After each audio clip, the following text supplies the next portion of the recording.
Welcome to Smarter by Midnight. Tonight, you are the captain of the very first interstellar mission. You must design a starship, piece by piece, powerful enough to cross 40 trillion kilometers of emptiness, strong enough to survive centuries of cosmic storms, and alive enough to carry 10,000 souls to a new world. No shortcuts, no magic, no warp drives, just real physics, real engineering, and the boldest imagination we can muster. If we get this right, humanity escapes extinction and becomes a galactic species. If we get it wrong, our ark becomes a coffin, drifting forever in silence. So grab your seat, Captain. Over the next 2 hours, we're going to build this ship together, from the bones of its frame, to the fusion fire in its heart, to the vault of Earth's memory hidden at its core. And before we begin, this is a gentle reminder to like and subscribe if you are someone who loves space, who dreams of the stars, who lies awake at night, wondering what SEP's out there. Because what we SEPT are about to build is not just a ship, it SEP's a future. 1. The obvious candidate, Proxima Centauri b. Every builder knows, before you cut wood or weld steel, you measure the distance, and in our case, the first measure is cosmic. The nearest star is Proxima Centauri, just 4.2 light-years away. In cosmic terms, that's next door. In orbiting Proxima, we found a rocky planet, Proxima b. It's about the size of Earth, and it sits in what astronomers call the habitable zone, that thin belt where liquid water could exist. On paper, this is a dream target, a rocky planet, potentially an ocean world, our closest neighbor in the galaxy. If you had to point your ship somewhere, this seems like the natural choice. But here comes the first loop. The first reason you lean forward in your captain's chair. At today's speeds, like Voyager 1's 17 kilometers per second, it would take 70,000 years to get there. 70,000 years. Longer than all of recorded human history. So immediately, our destination sketches the first line of the blueprint. Whatever ship we design, it has to cut 70 millennia into something a human crew can experience, and that means inventing engines we've never built before. Here's just a quick exercise you can do with a pencil and paper that SEP's the first Agaptane SIPS math SEP you best learn before designing your ship. 1. Write down your destination distance, in this case 4.2 light-years. 2. Convert that into kilometers. 1 light-year is about 9.46 trillion kilometers. Multiply, and you get about 40 trillion kilometers. 3. Now divide that distance by your speed. Voyager goes 17 kilometers per second. Divide, and you'll see the horrifying truth. 70,000 years. Do the same math at 0.1 c, 1/10 the speed of light, and the number collapses to just 42 years. Suddenly, it feels possible. This simple calculation is the first step in building our ship. We've learned that only near light speed engines make sense for a human mission. Any slower, and it's not a ship, it's a drifting tomb. 2. The temptation of TRAPPIST-1. But Proxima b has a catch. A big one. Its star is a red dwarf, and it flares with violent storms, bursts of radiation strong enough to strip atmospheres bare. Imagine picking a world only to arrive and find it naked, airless, and dead. So astronomers often look past Proxima to a star system called TRAPPIST-1, 40 light-years away, much farther, but astonishing in another way. It's a compact star with 7 rocky planets, 3 of them in the habitable zone, a buffet of possible Earths. Here's the temptation. Do we gamble on one planet close by or 7 worlds further out? Do we build a fast sprinter to Proxima or a long-haul city ship to Trappist? And here's the loop. Our choice of destination isn't just about distance. It shapes the entire philosophy of the ship. One destination demands speed. The other demands endurance. Do we want a race car or a floating cathedral of generations? Charting a multi-world route. Imagine you're sketching the flight plan to Trappist 1. You could actually design a trajectory that doesn't just aim at one world, but passes near others. The ship could break near planet E, scan planet F, and potentially settle planet G. This is a different kind of blueprint. Instead of a single spear shot through space, it's more like designing a cruise liner, multi-stop, multi-choice. The ship becomes not just a vehicle, but a roving civilization. So here's the captain's dilemma. Is our ship a single arrow or a wandering arc? 3. Accuracy. The needle problem.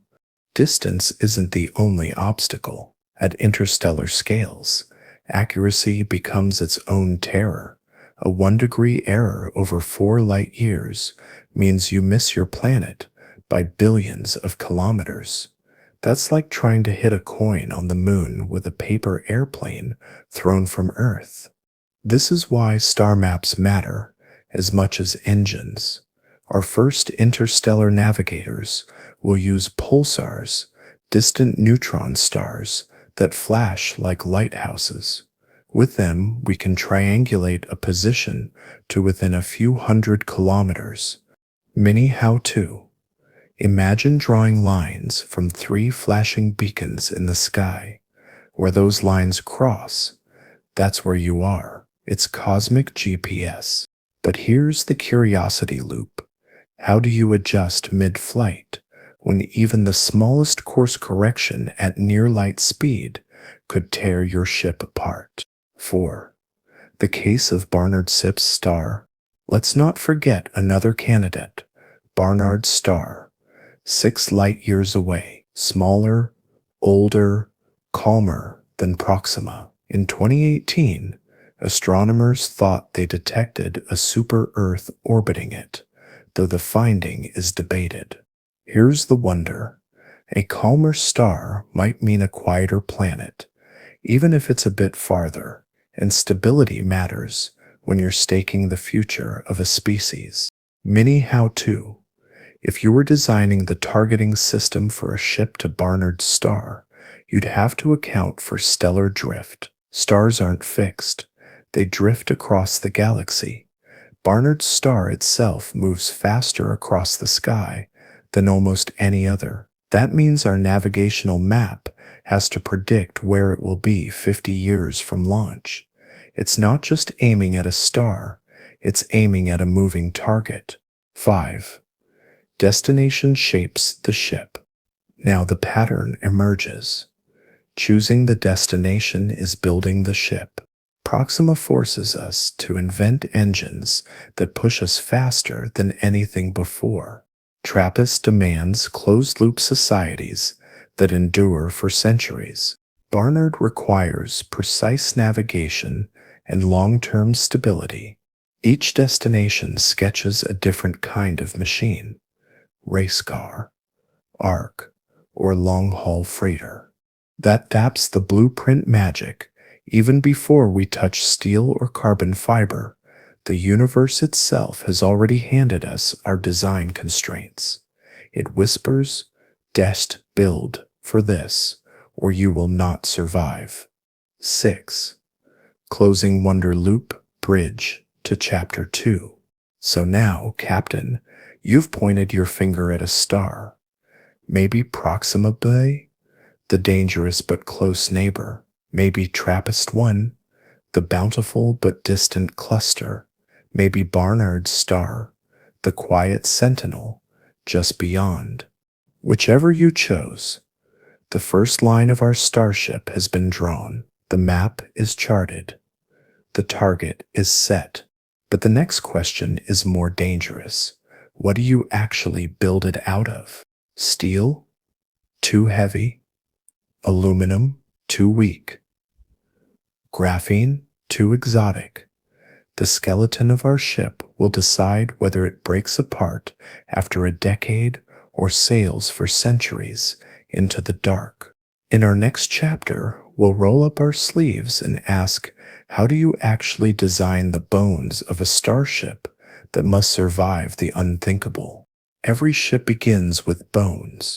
For sailing ships, those bones were oak beams, sturdy enough to cross oceans.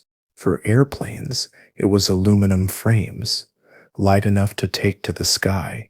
But tonight, you and I are designing a starship, and its bones must be stronger than anything humans have ever built.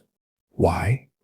Because this ship won't just float above Earth for a few years, like the International Space Station. It has to survive in the deep, dark ocean of interstellar space. Not for a decade, not even for a century, but maybe for 1,000 years or more. So what do we build it out of? Steel? Aluminum? Something exotic? Let's open the toolbox and find out. 1. Why earthly metals fail. Let's start with what we know. The metals we use here on Earth. Take the International Space Station. It's made mostly of aluminum-lithium alloys, a blend of aluminum with a little lithium mixed in to make it lighter and stronger. Aluminum is great for rockets and satellites. It's light, easy to shape, and strong enough to hold pressure. But here's the problem. The ISS orbits only about 400 kilometers above us, still tucked safely inside Earth's protective magnetic field. That invisible bubble shields it from most cosmic rays and radiation. It's also moving at about 7.6 kilometers per second. Fast, yes, but still nothing compared to the speeds we'll need for interstellar travel. In deep space, our ship will be exposed to deadly cosmic rays, high-energy particles that zip through metal like bullets through paper. And worse, it'll face micrometeorites, tiny grains of dust. At interstellar speeds, even a grain of sand hits with the force of an explosion. So if we built our starship from aluminum, like the ISS, it would be shredded long before it reached another star. That tells us something important. Ordinary earthly metals are not enough. We need something tougher. Titanium, the classic contender. Next in our toolbox, titanium. Titanium is famous for its strength-to-weight ratio. It's stronger than steel, but much lighter. It resists rust. It handles heat, and it's used in some of the most extreme machines humans have ever built. Case study: the SR-71 Blackbird, the fastest jet plane ever built, flew at more than 3 times the speed of sound. Its entire skin was made from titanium. Why? Because flying that fast heats metal to hundreds of degrees. Steel would have warped. Aluminum would have melted. Only titanium held its shape. Now imagine scaling that up. Could we skin a starship in titanium plates? In theory, yes, it's tough, reliable, and we know how to work with it. But here's the catch. Titanium is incredibly expensive and difficult to machine. Welding titanium requires a bubble of inert gas, like argon, to stop it from reacting with oxygen. Building something the size of a starship from titanium would cost trillions, and even then we have to ask, is it strong enough to shrug off micrometeorites traveling at 1/10 the speed of light? That sets our first curiosity loop. Titanium worked for a jet at 3,000 kilometers per hour. But could it survive a ship moving at 30,000 kilometers per second?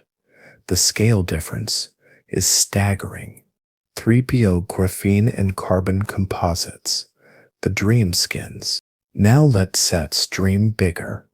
Enter graphene. Graphene is just a single sheet of carbon atoms arranged in a honeycomb pattern. It's only one atom thick, but it's about 200 times stronger than steel. Strong, light, and almost transparent. Imagine layering graphene sheets like scales on a dragon. Each sheet alone is impossibly thin, but together they could create a skin tougher than any armor we've ever used. We already use carbon composites in modern spacecraft, like the heat shields on SpaceX rockets. Composites combine carbon fibers with resin to make panels that are light but extremely strong. Graphene is like the ultimate version of that. Mini how-to. If you wanted to build a panel for your starship, you'd stack thin layers of carbon fibers into a honeycomb shape. That honeycomb traps impacts, spreads force, and keeps the panel light. Now imagine replacing the fibers with graphene. You'd have a shield so strong it could stop a bullet fired on Earth, and maybe, just maybe, shrug off space, dust hitting at near light speeds. Loop. But here's the rub. Right now we can only make graphene in tiny sheets, a few centimeters across. Our labs haven't figured out how to mass produce it at starship scale. So the question becomes, can we ever weave enough of this wonder material to wrap a vessel the size of Manhattan? Or mining the asteroids? Maybe the answer isn't on Earth at all. Maybe we don't haul our metals out of Earth's gravity well. Maybe we build our ship in space from asteroids. Take asteroid 16 Psyche, for example. Scientists believe it's made mostly of nickel and iron, basically a giant chunk of usable metal drifting between Mars and Jupiter. Enough metal, some say, to make every human on Earth a billionaire. If we could mine it, how would you smelt metal in space? You wouldn't dig with shovels. Instead, you'd use mirrors to focus sunlight into powerful beams, melting chunks of rock. In zero gravity, molten metal could be spun into sheets, poured into molds, or even 3D printed layer by layer into ship parts. Imagine building a starship in orbit around Psyche. No launches, no rockets carrying heavy plates out of Earth's gravity, just mining and forging in the silence of space. Her ship's bones would literally be forged from the rubble of the solar system. Loop. But then comes the question, how do you weld in zero gravity? Without air, flames don't behave normally. Welding becomes an entirely new challenge. Could we even join our plates together in the void? 5. The micrometeorite gauntlet. Let Seps face the most dangerous enemy of all, dust. At Earth speeds, dust is harmless, but at interstellar speeds, say 1/10 the speed of light, a single grain of sand slams into your ship with the force of a bomb. NASA already faced a version of this problem with the Stardust mission, which collected dust from a comet moving at 6 kilometers per second. It used a substance called aerogel, a fluffy blue glass-like foam that caught particles without shattering them. For starships, one solution is the Whipple shield. Here's how it works. Imagine two thin plates separated by empty space. When a micrometeorite hits the first plate, it vaporizes into a cloud of plasma. The second plate then catches that plasma, spreading the impact. Mini how-to. To build a Whipple shield, you'd layer dozens or even hundreds of thin panels across the hull. Each panel acts like a sacrificial skin. Over time, the outermost plates get pockmarked, then replaced by robotic arms. Loop. But here's the trade-off. The more shields you add, the heavier the ship becomes, and weight is death for long-distance travel. So the real puzzle is this: how much armor is enough? 6. Magnetic and plasma shields. Armor is one solution, but what if we went invisible instead? What if we built a magnetic shield around the ship? Earth does this naturally. Its magnetosphere, a giant magnetic bubble, deflects most of the solar wind. That's why life can thrive here. Without it, our atmosphere would have been stripped away billions of years ago. Mini how-to to copy Earth. We'd coil superconducting wires around the ship, carrying massive currents. Those coils would generate a magnetic field, pushing away charged particles. Add plasma, a cloud of ionized gas, and you could form a glowing bubble that shields the ship, like an artificial aurora. Hypothetical? Picture a starship wrapped in a shimmering blue cocoon, glowing faintly as it sails through the dark. That's what a plasma-shielded vessel might look like. Loop. But here's the limit. Magnetic fields stop radiation and solar wind, but they don't stop physical objects like sand or rocks. So would a magnetic ship still be shredded by dust? 7. The heat problem. Here's something most people forget. Even in deep space, ships get hot. They absorb radiation from stars, but more importantly, their own engines and electronics generate waste heat. On Earth, heat escapes easily into air or water. In space, there's nothing to carry it away. Heat only escapes as infrared light radiating slowly into the void. Case study: the James Webb Space Telescope. To keep its instruments cold, it uses a 5-layer sunshield made of captain, thinner than a human hair. This shield reflects sunlight and radiates heat away. Mini how-to. For a starship, you'd need gigantic black radiator fins, flat panels that glow faintly, shedding heat like a stove coil, cooling in the night. They might stretch as wide as the ship itself, trailing behind it like wings. Loop. But here's the danger. Those radiator fins are fragile. What happens if a single micrometeorite tears through them? Could one hole turn the whole ship into an oven? Exotic and hypothetical materials. Some engineers think the answer isn't in metals at all, but in materials we haven't mastered yet. Metallic hydrogen, a super compressed form of hydrogen that if stable could be harder than diamond and store unimaginable energy. Self-healing polymers, plastics laced with tiny capsules of resin. When cracked, the capsules burst and heal the material like skin closing a wound. Nano-engineered foams, lightweight, sponge-like materials that absorb impacts and radiation at the same time. Mini how-to. Imagine building a hull from self-healing polymer. Every time a micrometeorite punctures it, the wound seals automatically, leaving only a faint scar. Over centuries, the ship becomes a living record of its journey, a patchwork of healed wounds. Loop. Could we design a ship not as a dead shell, but as a living skin? 9. Building the skeleton frame design. Finally, it's not just about what the ship is made of, but how it's shaped.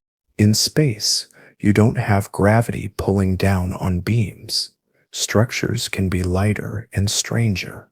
Imagine lattices of trusses, open frameworks that spread stress evenly. Mini how-to.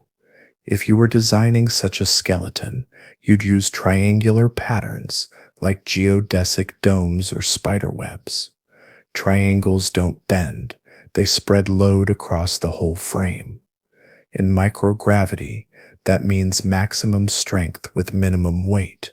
Hypothetical: picture a starship not as a smooth cylinder, but as a vast latticework with panels attached like scales, each panel replaceable, each beam modular, so robots could repair it mid-flight. Loop. But here's the riddle. Can a skeleton be both rigid enough to stay intact and flexible enough to survive centuries of vibration, impacts, and stress? So now, Captain, we've handled the bones. Maybe you chose titanium bones wrapped in graphene skin. Maybe you prefer an asteroid-forged skeleton, armored with Whipple shields. Or maybe you imagine a ghost ship wrapped in a glowing magnetic cocoon. Whatever you've chosen, remember this bones and skin mean nothing without a heart, and a starship's heart is its engine. Because if you can't move through the void, then even the strongest hull is just a coffin adrift in darkness. In our next chapter, we'll ask the most thrilling question of all. How do you build an engine powerful enough to reach the stars? Every ship has a heart. For sailing ships, it was the wind and canvas sails.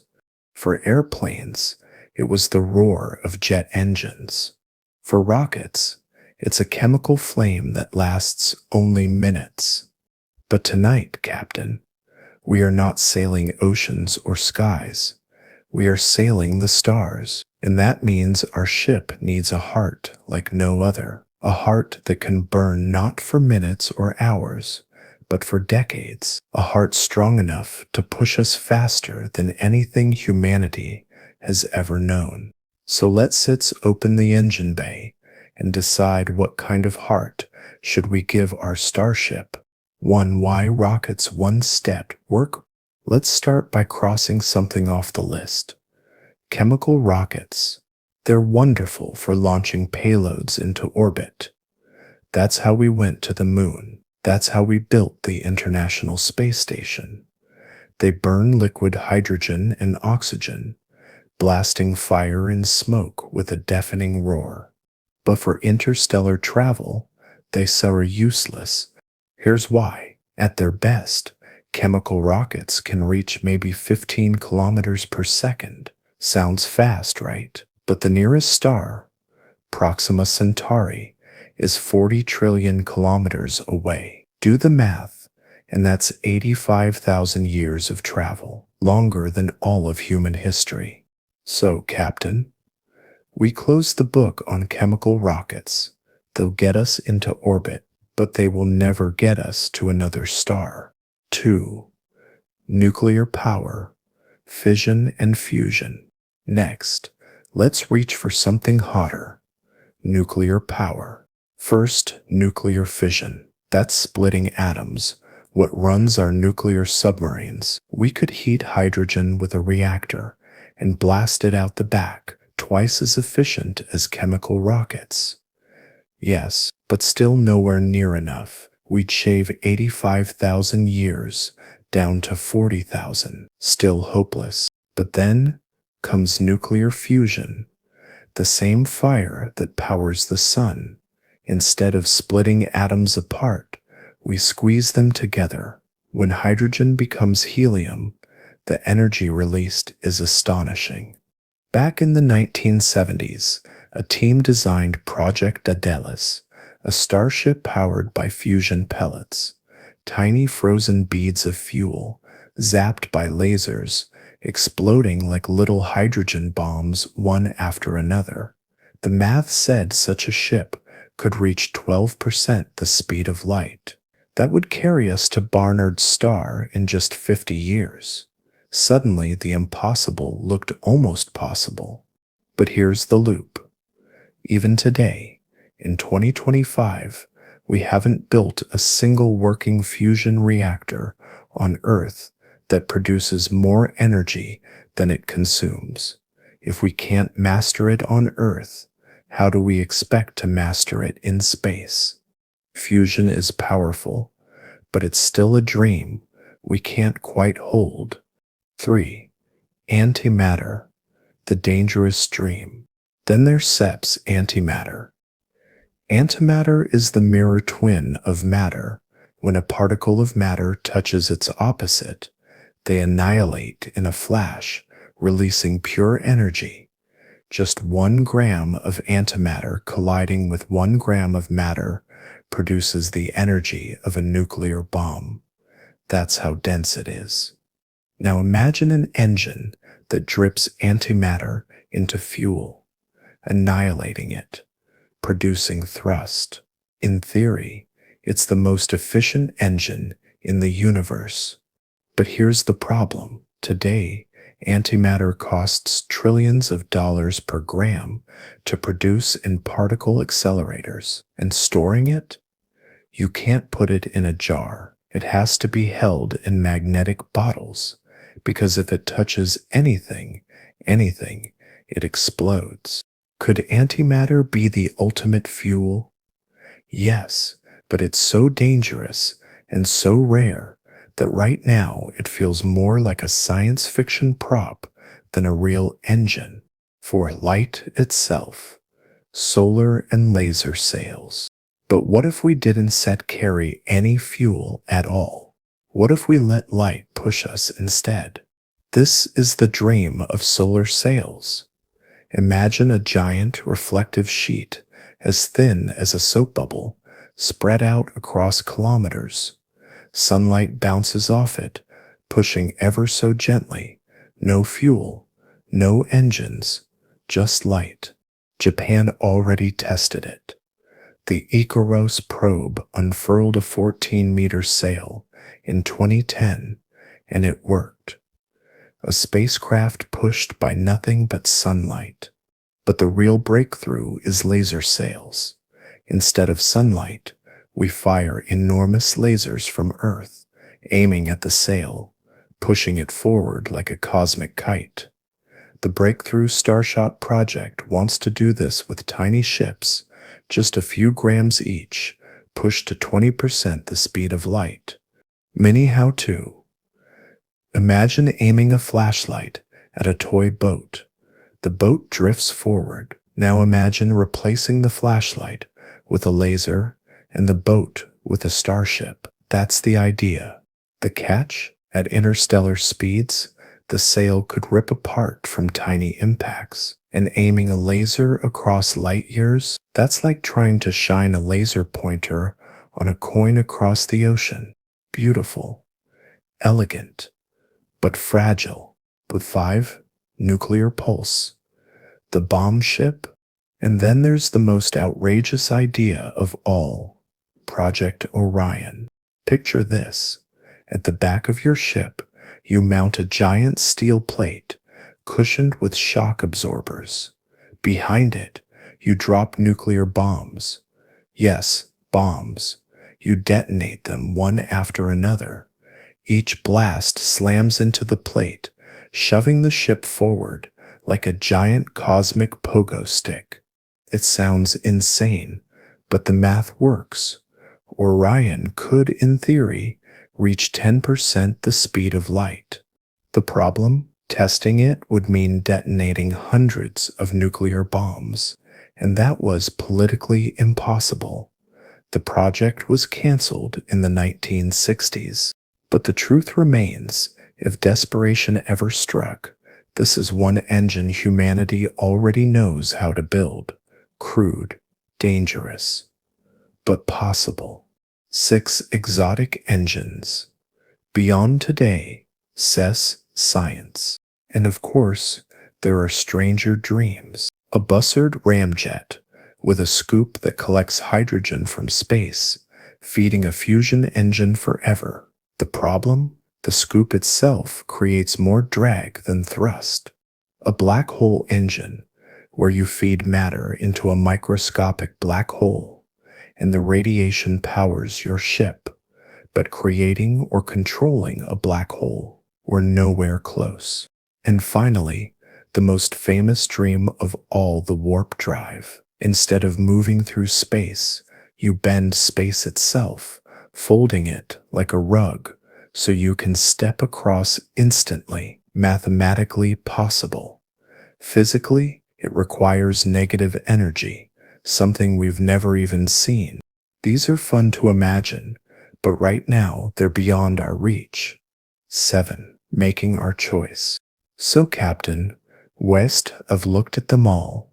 Chemical rockets, too weak. Nuclear fission, better, but too slow. Fusion, brilliant, but not yet real. Antimatter, powerful, but impossible to store. Solar sails, beautiful, but fragile. Nuclear pulse, insane but buildable. Warp drives, dreams for another age. Now we must choose, because a starship cannot wait for perfect engines. If we want to leave in our lifetime, we must build with what we can. So here is my decision. For our ship, we will choose fusion. Why fusion? Because it strikes the balance between imagination and possibility. Antimatter is too far, Orion too dangerous, sails too fragile. But fusion is the sun's own fire. We already hold it in laboratories, if only for seconds. Yes, we haven't cracked it yet, but give humanity 50 years, and we might, for a ship designed to last centuries. Fusion is our best bet. So, our ship will carry a massive fusion chamber at its heart. Frozen pellets of fuel, deuterium and helium-3, will be loaded by the billions. Lasers will ignite them, one every second. Tiny controlled stars bursting to life, each blast nudging us faster. Tap, tap, tap, a hammer of light, driving us across the void. That is the heart which will give our starship. And now, our ship has bones, strong materials for the hull. It has skin, layered shields against dust and radiation. And it has a heart, the pulsing fire of fusion, driving us forward. But there's a problem. A heart without lungs cannot live. A ship without breath cannot sail. Because we have to ask, how will our crew survive the years and centuries between the stars? In our next chapter, we will design the gardens of the ship, the forests, the algae, the recycling loops that turn breath into air, waste into food, and a cold steel hull into a living world. Without them, even the strongest engine only drives us into a silent grave. So let's roll up our sleeves, Captain. It's time to breathe life into our starship. Our ship has bones, strong materials to hold it together. It has skin, shields to protect it from the storms of space. And it has a heart, the pulsing fire of fusion, driving us forward. But Captain, what good is a heart if it cannot breathe? A starship without air is just a coffin sealed shut. A starship without food is just a famine drifting through the dark. So tonight, we will give our ship lungs, we will give it breath, we will give it gardens, and by the time we are finished, our vessel will not just be a machine, it will be a living world sailing between the stars. 1. The air we breathe. Let's start with the simplest question. How do we breathe in space? Here on Earth, we take air for granted. Every tree, every ocean, every gust of wind is part of an enormous recycling machine. Plants breathe in our carbon dioxide and give us oxygen back. The balance has lasted for billions of years. But a starship is not Earth. It is a sealed box, racing through the void. If you carried a tank of oxygen, it would last months, maybe a year. Then the air would go bad, and the crew would suffocate. On the Apollo missions, astronauts carried oxygen tanks just like scuba divers that worked for 3 days on the moon. But imagine scaling that to 3 centuries between stars. Impossible. So, how do we recycle air? On submarines and the International Space Station, engineers use machines called scrubbers. These are boxes filled with chemicals, lithium hydroxide or zeolite, that suck carbon dioxide out of the air. Once scrubbed, the air is fresh again. Mini how-to: picture a sponge.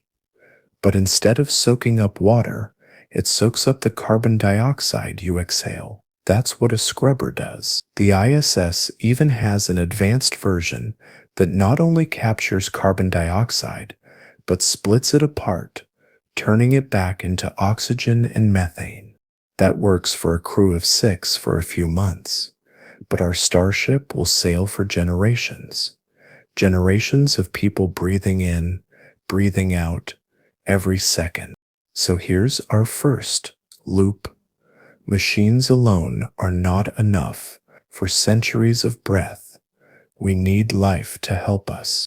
2. Algae and plants. Nature sips machines. This is where biology enters the blueprint. 1 kilogram of algae can produce enough oxygen in a day for a human to breathe. Algae are tiny plants, floating green cells that multiply quickly and thrive in water. In the 1960s, scientists already experimented with algae tanks for space stations. Mini how-to: if you wanted to build an algae farm on your ship, you'd fill transparent tubes with green liquid. You'd shine light through them, LED panels mimicking the sun. As the algae grew, they'd inhale the carbon dioxide you exhale, and they'd bubble out fresh oxygen. Efficient, reliable, simple. A perfect machine. But humans don't want to live in tubes of algae. We want forests. We want leaves and shade and the smell of soil. On the International Space Station, astronauts have already grown lettuce, wheat, even flowers. NASA's veggie experiment grew red lettuce that was eaten in orbit. Potatoes, beans, and wheat have all sprouted under LED lights. Imagine taking that further: hydroponic gardens stretching through the decks of our ship, rows of green plants drinking nutrient-rich water, glowing softly under artificial suns. Not just food, not just air, but comfort, a reminder of Earth. Loop algae may keep us alive, but forests make us human. So how do we pack a forest into a box of steel? 3. Closed ecosystems, a world in a box. To answer that, let's visit an experiment here on Earth. In 1991, in Arizona, scientists built Biosphere 2, a giant glass dome the size of 3 football fields. Inside, they created a sealed miniature Earth, rainforests, deserts, farms, even a small ocean. The idea was to see if humans could live inside, recycling air and food with no help from outside. 8 people entered Biosphere 2 and lived there for 2 years. It worked, mostly. Oxygen levels dropped. Crops failed. The balance was delicate. But it proved something incredible. Closed ecosystems can exist. Worlds within glass. Mini how-to: imagine drawing a loop. At one point, a human breathes out carbon dioxide. That carbon dioxide goes into a plant. The plant breathes it in, then gives back oxygen. The human breathes it again. Now add food. The plant also produces wheat. The human eats the wheat, digests it, and produces waste. That waste goes into compost. Compost feeds the soil. The soil feeds the plant, and the cycle closes. That loop is the definition of survival in space. If we can make a loop that doesn't break, we can sail forever. Loop. The question is, can we make that loop stable, not for 2 years, but for 200? 4. Food for the journey. But survival is more than oxygen. We need food. Here's the challenge. Food is heavy. Carrying 100 years of food is impossible, so we must grow it on board. Astronauts have already eaten lettuce grown in orbit. Chinese experiments grew rice in microgravity. Potatoes, yes, like in The Martian, have been tested in greenhouses. Many how-to. How do you grow plants without soil? Hydroponics. Picture rows of plants with their roots dangling in trays of nutrient-rich water. No dirt, no mess, just roots, water, and LED lights above. The lights mimic the sun. The water carries everything the plants need. Now scale that up. Wheat, beans, tomatoes, spinach, all grown in tiers, like shelves in a supermarket. Add fish tanks for aquaponics, fish waste feeding plants, plants cleaning water for fish. But food is not just nutrition. Food is culture. Food is morale. Imagine birthdays on a starship. You can't serve algae soup every year. You need bread. You need wine. You need the taste of Earth. Loop. So how do we make not just calories, but cuisine? Cinque. To waste into gold. Here's the secret on a starship. Nothing is wasted. On Earth, we throw garbage away. But in space, there is no away. Everything circles back. Case study, the ISS has a water recovery system. It recycles 90% of wastewater, including sweat and urine, turning it back into clean water. Astronauts joke, the yesterday Sep's coffee is today Sep's coffee. Mini how-to. To recycle waste, you heat it until it evaporates. Then you cool the vapor until it condenses into pure water, leaving impurities behind. Filters and membranes catch anything left. The result is safe, clean drinking water. The same applies to food scraps, plastics, even clothing. Shred them, melt them, recycle them into new material. Compost waste, and it becomes soil. Burn it carefully, and you capture the carbon for plants. In a closed loop, garbage is treasure. Every banana peel is fertilizer. Every plastic wrapper is future construction material. Loop. Could a starship become a creature that eats its own skin and grows it back again? 6. Artificial gravity for biology. Now, one more problem. Plants and people don't like zero gravity. In microgravity, astronauts lose bone density, muscle strength, and even eyesight. Plants grow confused, their roots curling in odd directions. So we need gravity, or something like it. Solution: rotation. Spin the habitat like a wheel. The centrifugal force pushes everything outward, mimicking gravity. Mini how-to. Imagine a giant ring 200 meters across. If it rotates 3 times per minute, the people standing on the inside wall would feel one Earth gravity. Walk around, and it would feel just like home. Inside that spinning ring, we could build gardens, rivers, forests under an artificial sky, a green oasis, turning slowly in the void. Loop. If children were born there, would they even know the difference? Would they call this spinning garden their only true Earth? Sieb Tay choosing our lungs, So, Captain, here are our options: machines, scrubbers, and filters, reliable for months, but fragile for centuries. Series Egevings, efficient, compact, but lifeless and monotonous. Full ecosystems, complex, delicate, but rich with culture, taste, and beauty. For our starship, we must choose. And I choose the forest. Not just algae tubes bubbling green, but forests and farms spinning inside great rings. Algae tanks will be there.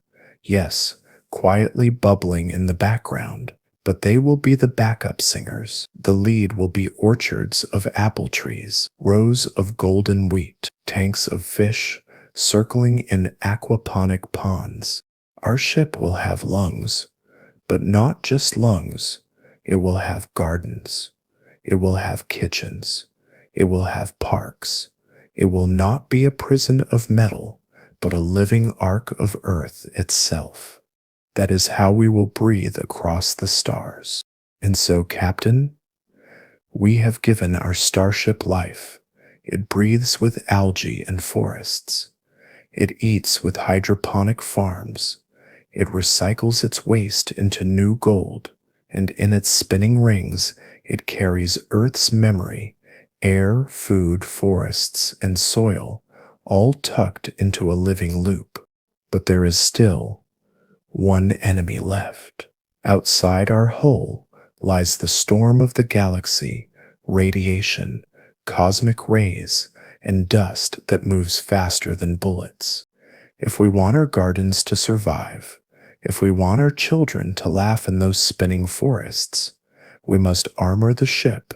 So, in our next chapter, we will design the shields, the armor that will let life endure the long night between stars. We made a clear choice.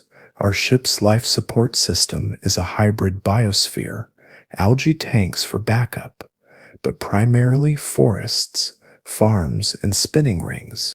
Our starship now has bones. It has skin. It has a heart that burns with fusion fire. And it has lungs, spinning gardens of oxygen and food. But Captain, all of that means nothing if the ship cannot survive the storm. Because out here, space is not empty. It is violent. It is full of invisible radiation, high-speed particles, and dust grains that travel faster than bullets, a constant blizzard of death, stretching across the centuries between stars. If we want our ship to live, if we want our gardens and our crew to see another sun, we need armor. So tonight, let's build the shields of our starship. Beneath the invisible enemy, radiation. First, the radiation. When you hear the word radiation, maybe you think of comic books, cosmic rays that turn the Fantastic Four into superheroes. Sadly, that's not the kind we're dealing with. The radiation in space doesn't give you stretchy arms or the power of fire. It gives you cancer. It shreds your DNA. It makes cells age faster. It turns living tissue into broken machinery. On Earth, we're safe. Our planet wears two shields, the atmosphere and the magnetic field. The atmosphere is like a thick blanket, absorbing cosmic rays. The magnetic field is like an invisible bubble, deflecting charged particles. Together, they let us walk around without glowing in the dark. But once you leave Earth's bubble, you are naked in the storm. Case study Apollo astronauts. On their way to the moon, they reported seeing flashes of light, even with their eyes closed. Those weren't dreams. They were cosmic rays passing straight through their eyeballs, triggering nerves as they ripped by. Another case, astronauts on the ISS.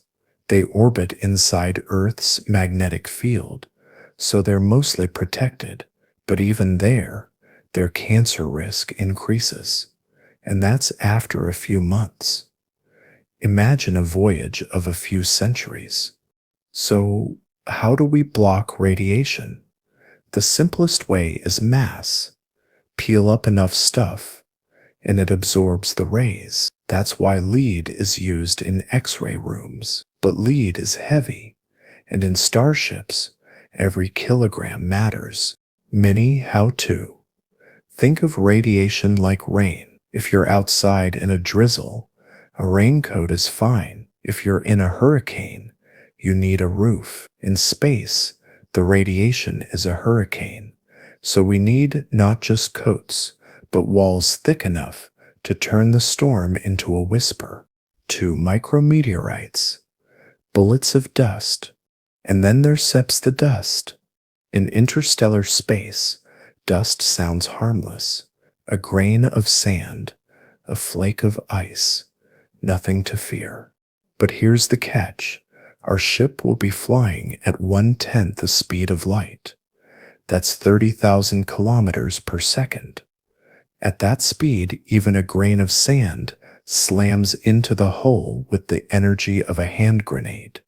Imagine driving a car into a wall at highway speed. Now replace the car with a starship the size of a city and the wall with a dust grain smaller than your fingernail. That's the scale of destruction we're talking about. NASA already had to solve a version of this problem with the Stardust mission in 2006. Stardust flew close to a comet and collected dust grains moving at 6 kilometers per second. To catch them, it used aerogel, a weird blue substance lighter than air, but strong enough to slow the particles without shattering them. Mini how-to. Engineers use something called a Whipple shield. Imagine 2 plates separated by a gap. When a dust grain hits the first plate, it explodes into plasma. That plasma spreads out, and the second plate absorbs it, like punching through a screen door, only to be caught by the wall behind it. But our ship won't be hit at 6 kilometers per second. It'll be hit at 50,000. Aerogel won't cut it. On our starship, we wouldn't just have 2 plates. We'd have dozens. Thin, sacrificial layers like onion skin, peeling off over the centuries as dust wears them down. The loop is this: more layers mean more protection, but also more weight. And in a ship, weight is the enemy. 3. Water as armor. Now here, that's a clever trick, water. We already need water. For drinking, for farming, for recycling. But water has another gift. It's a fantastic shield against radiation. Case study: on the ISS, astronauts sometimes line their sleeping quarters with water bags for extra protection during solar storms. Mini how-to. Imagine wrapping your starship in its own ocean. You store water not in central tanks, but in the walls themselves. Every corridor, every cabin, lined with rivers of water that double as armor. Picture walking down a hallway, and beside you, clear tanks of water glow softly in the artificial light. Not just storage, but life and shield, all at once. 4. Magnetic bubbles. But here's the loop. What happens if you need that water in an emergency? Would you dare drink your own armor, knowing you were stripping away the very shield that kept you alive? Another idea. Copy Earth itself. Earth's magnetic field creates a bubble, the magnetosphere, that shields us from most solar radiation. You've seen its proof in the auroras, shimmering curtains of light at the poles. Those are particles being bent and deflected, turned into beauty instead of death. Mini how-to. How do you build a magnetic bubble? You take superconducting wires, special wires that carry electricity without resistance, and coil them around the ship. Pump current through them, and you create a magnetic field. Wrap that field around the hull, and suddenly you've built an invisible shield. Hypothetical. Picture our starship glowing with its own artificial aurora, blue-green curtains trailing around it as it sails, a moving Earth carrying its own magnetosphere. But magnetic shields have limits. They deflect radiation, yes, but they won't stop physical objects, sand, dust, rocks. For that, we still need armor. 5. Exotic solutions. And then there are wilder ideas. Plasma shields, a cloud of ionized gas surrounding the ship, scattering particles, self-healing hulls, polymers, laced with tiny capsules of resin. When a crack forms, the capsules burst, sealing the wound, like skin closing after a cut. But our ship won't be hit at 6 kilometers per second. It'll be hit at 50,000. Aerogel won't cut it. Mini how-to. Engineers use something called a Whipple shield. Imagine 2 plates separated by a gap. When a dust grain hits the first plate, it explodes into plasma. That plasma spreads out, and the second plate absorbs it, like punching through a screen door, only to be caught by the wall behind it.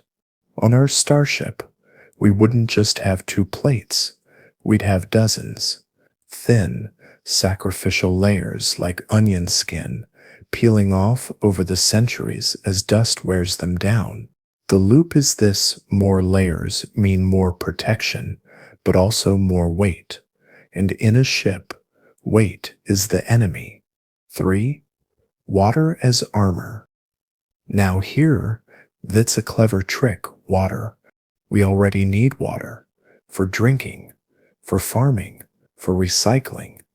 But water has another gift. It's a fantastic shield against radiation. Case study: on the ISS, astronauts sometimes line their sleeping quarters with water bags for extra protection during solar storms. Mini how-to. Imagine wrapping your starship in its own ocean. You store water not in central tanks, but in the walls themselves. Every corridor, every cabin, lined with rivers of water that double as armor. Picture walking down a hallway, and beside you, clear tanks of water glow softly in the artificial light. Not just storage, but life and shield, all at once. But here's the loop. What happens if you need that water in an emergency? Would you dare drink your own armor, knowing you were stripping away the very shield that kept you alive? 4. Magnetic bubbles. Another idea. Copy Earth itself. Earth's magnetic field creates a bubble, the magnetosphere, that shields us from most solar radiation. You've seen its proof in the auroras, shimmering curtains of light at the poles. Those are particles being bent and deflected, turned into beauty instead of death. Mini how-to. How do you build a magnetic bubble? You take superconducting wires, special wires that carry electricity without resistance, and coil them around the ship. Pump current through them, and you create a magnetic field. Wrap that field around the hull, and suddenly you've built an invisible shield. Hypothetical. Picture our starship glowing with its own artificial aurora, blue-green curtains trailing around it as it sails, a moving Earth carrying its own magnetosphere. But magnetic shields have limits. They deflect radiation, yes, but they won't stop physical objects, sand, dust, rocks. For that, we still need armor. 5. Exotic solutions. And then there are wilder ideas. Plasma shields, a cloud of ionized gas surrounding the ship, scattering particles, self-healing hulls, polymers, laced with tiny capsules of resin. When a crack forms, the capsules burst, sealing the wound, like skin closing after a cut. Nanofoams, sponge-like materials that crush and absorb impacts without breaking. Mini how-to. Imagine a starship panel like a chocolate bar with caramel filling. A meteorite punches through, cracks the outer shell, and the goo inside flows into the gap, hardening instantly. That's a self-healing hull. Delicious and practical. But here's the loop. Can we really trust our lives to materials that don't even exist at scale yet? Can we bet as civilization on a hull that promises to fix itself? 6. The weight dilemma. Here sits the cruel truth. Every shield adds weight. Every plate, every tank of water, every coil of superconducting wire makes the ship heavier, and the heavier the ship, the slower it accelerates. The slower it accelerates, the longer the voyage takes. It steps a brutal trade. Speed versus survival.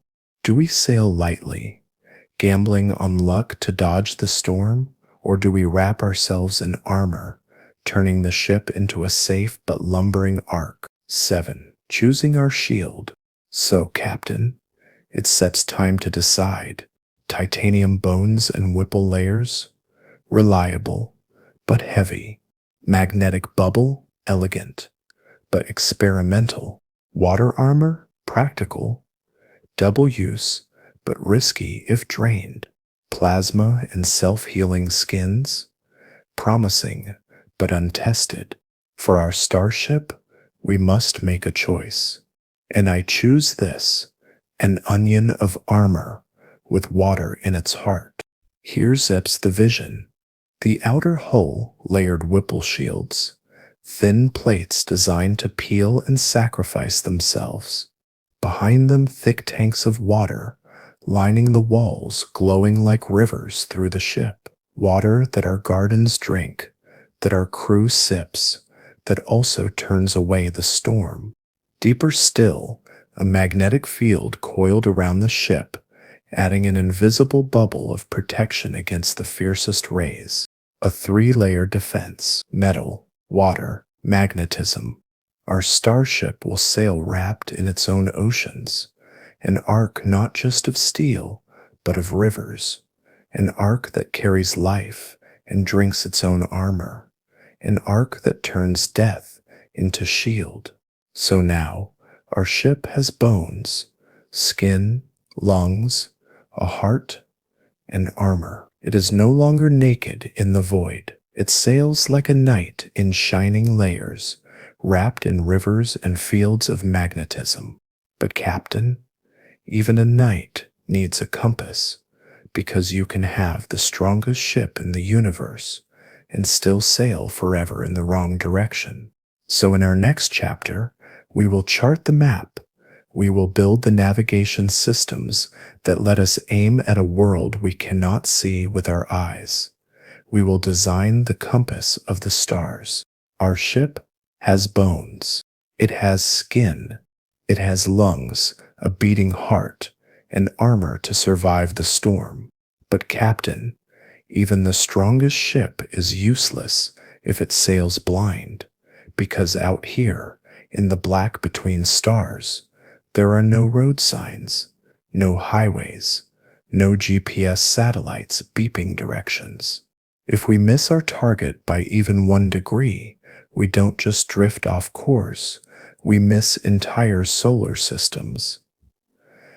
Imagine aiming for Proxima Centauri and ending up flying forever into the void, the world's longest and worst road trip.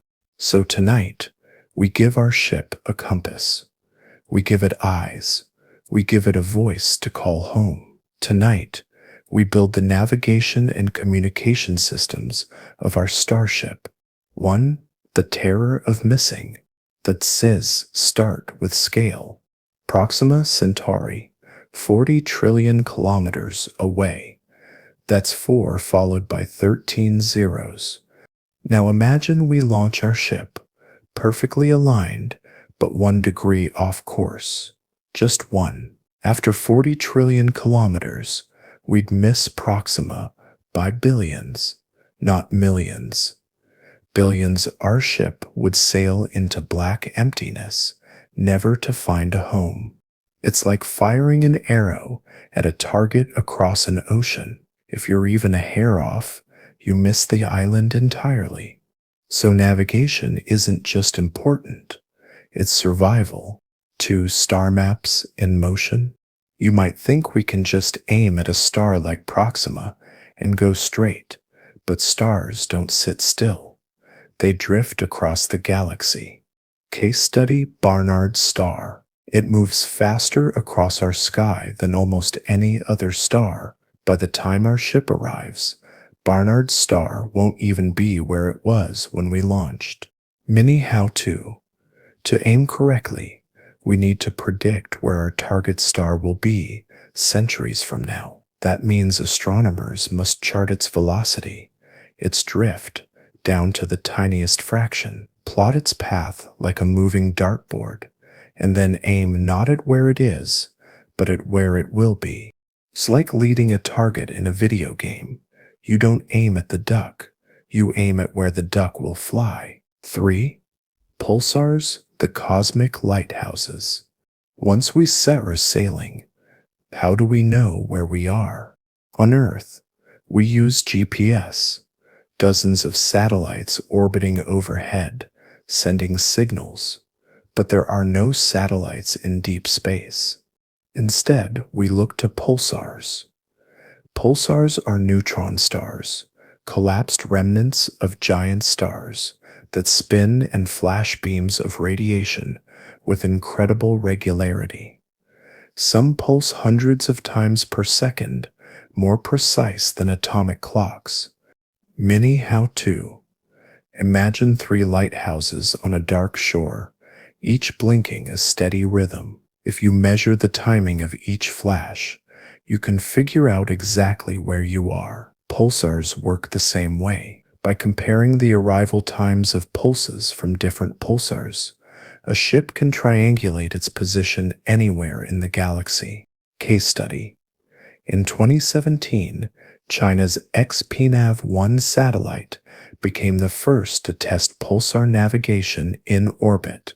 So our starship won't just carry a compass, it will carry a pulsar map, a galactic GPS made of dead stars blinking across the void. 4. Gyroscopes and star trackers. Of course, pulsars aren't enough on their own. We'll also need instruments to keep us steady. Star trackers, cameras that constantly photograph the sky, comparing star positions to a database. Gyroscopes, spinning wheels that detect tiny changes in orientation. Case study, the Hubble Space Telescope. Without star trackers and gyros, it would drift and blur every image. Mini how-to, imagine closing your eyes and spinning in a chair. You don't know which way you stare facing until you open your eyes. Gyros are your inner ear. Star trackers are your eyes. Together, they keep the ship pointed exactly where it should be. 5. Talking to Earth, the radio era. Navigation is only half the story. We also need a voice. On the Voyager probes, launched in the 1970s, communication was through giant dish antennas on Earth, the Deep Space Network, massive radio dishes in California, Spain, and Australia, listening for faint whispers. Even now, almost 50 years later, we still talk to Voyager, but its signal is so weak that it's like hearing a phone call from the other side of the solar system through static with half the words missing.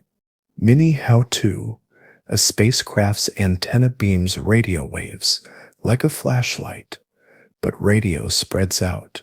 By the time it crosses light years, the beam is as wide as a solar system, and the signal is almost nothing. To catch it, you need a dish as big as a stadium.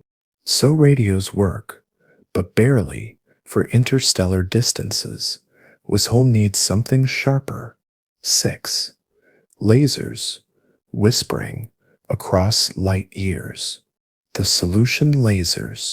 Instead of broadcasting radio in all directions, you focus light into a narrow beam. A laser is like a pointer that stays tight over distance. Aim it at Earth, and in theory, your message could cross light years with minimal loss.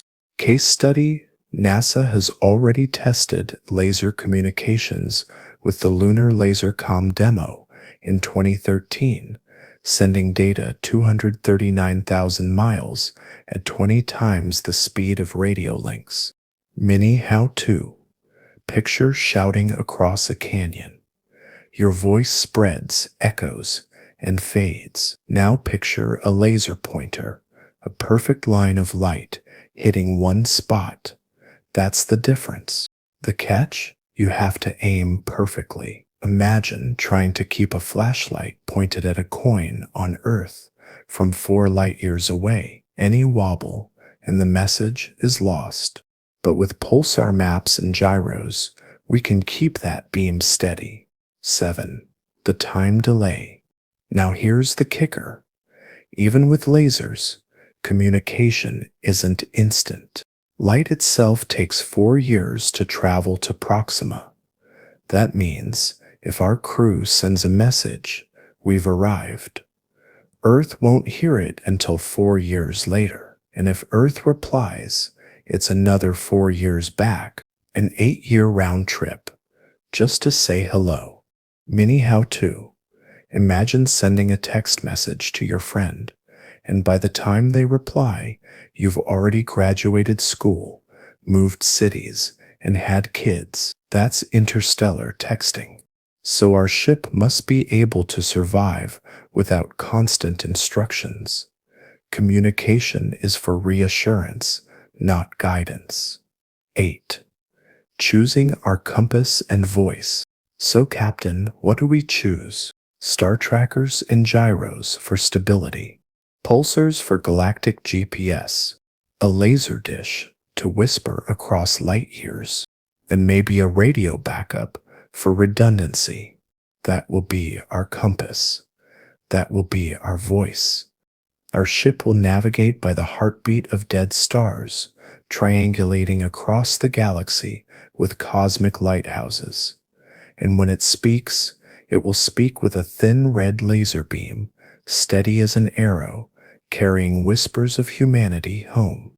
With these tools, we won't drift forever. We won't be silent. We will sail with direction, and we will sail with a voice. And now, our ship is almost whole.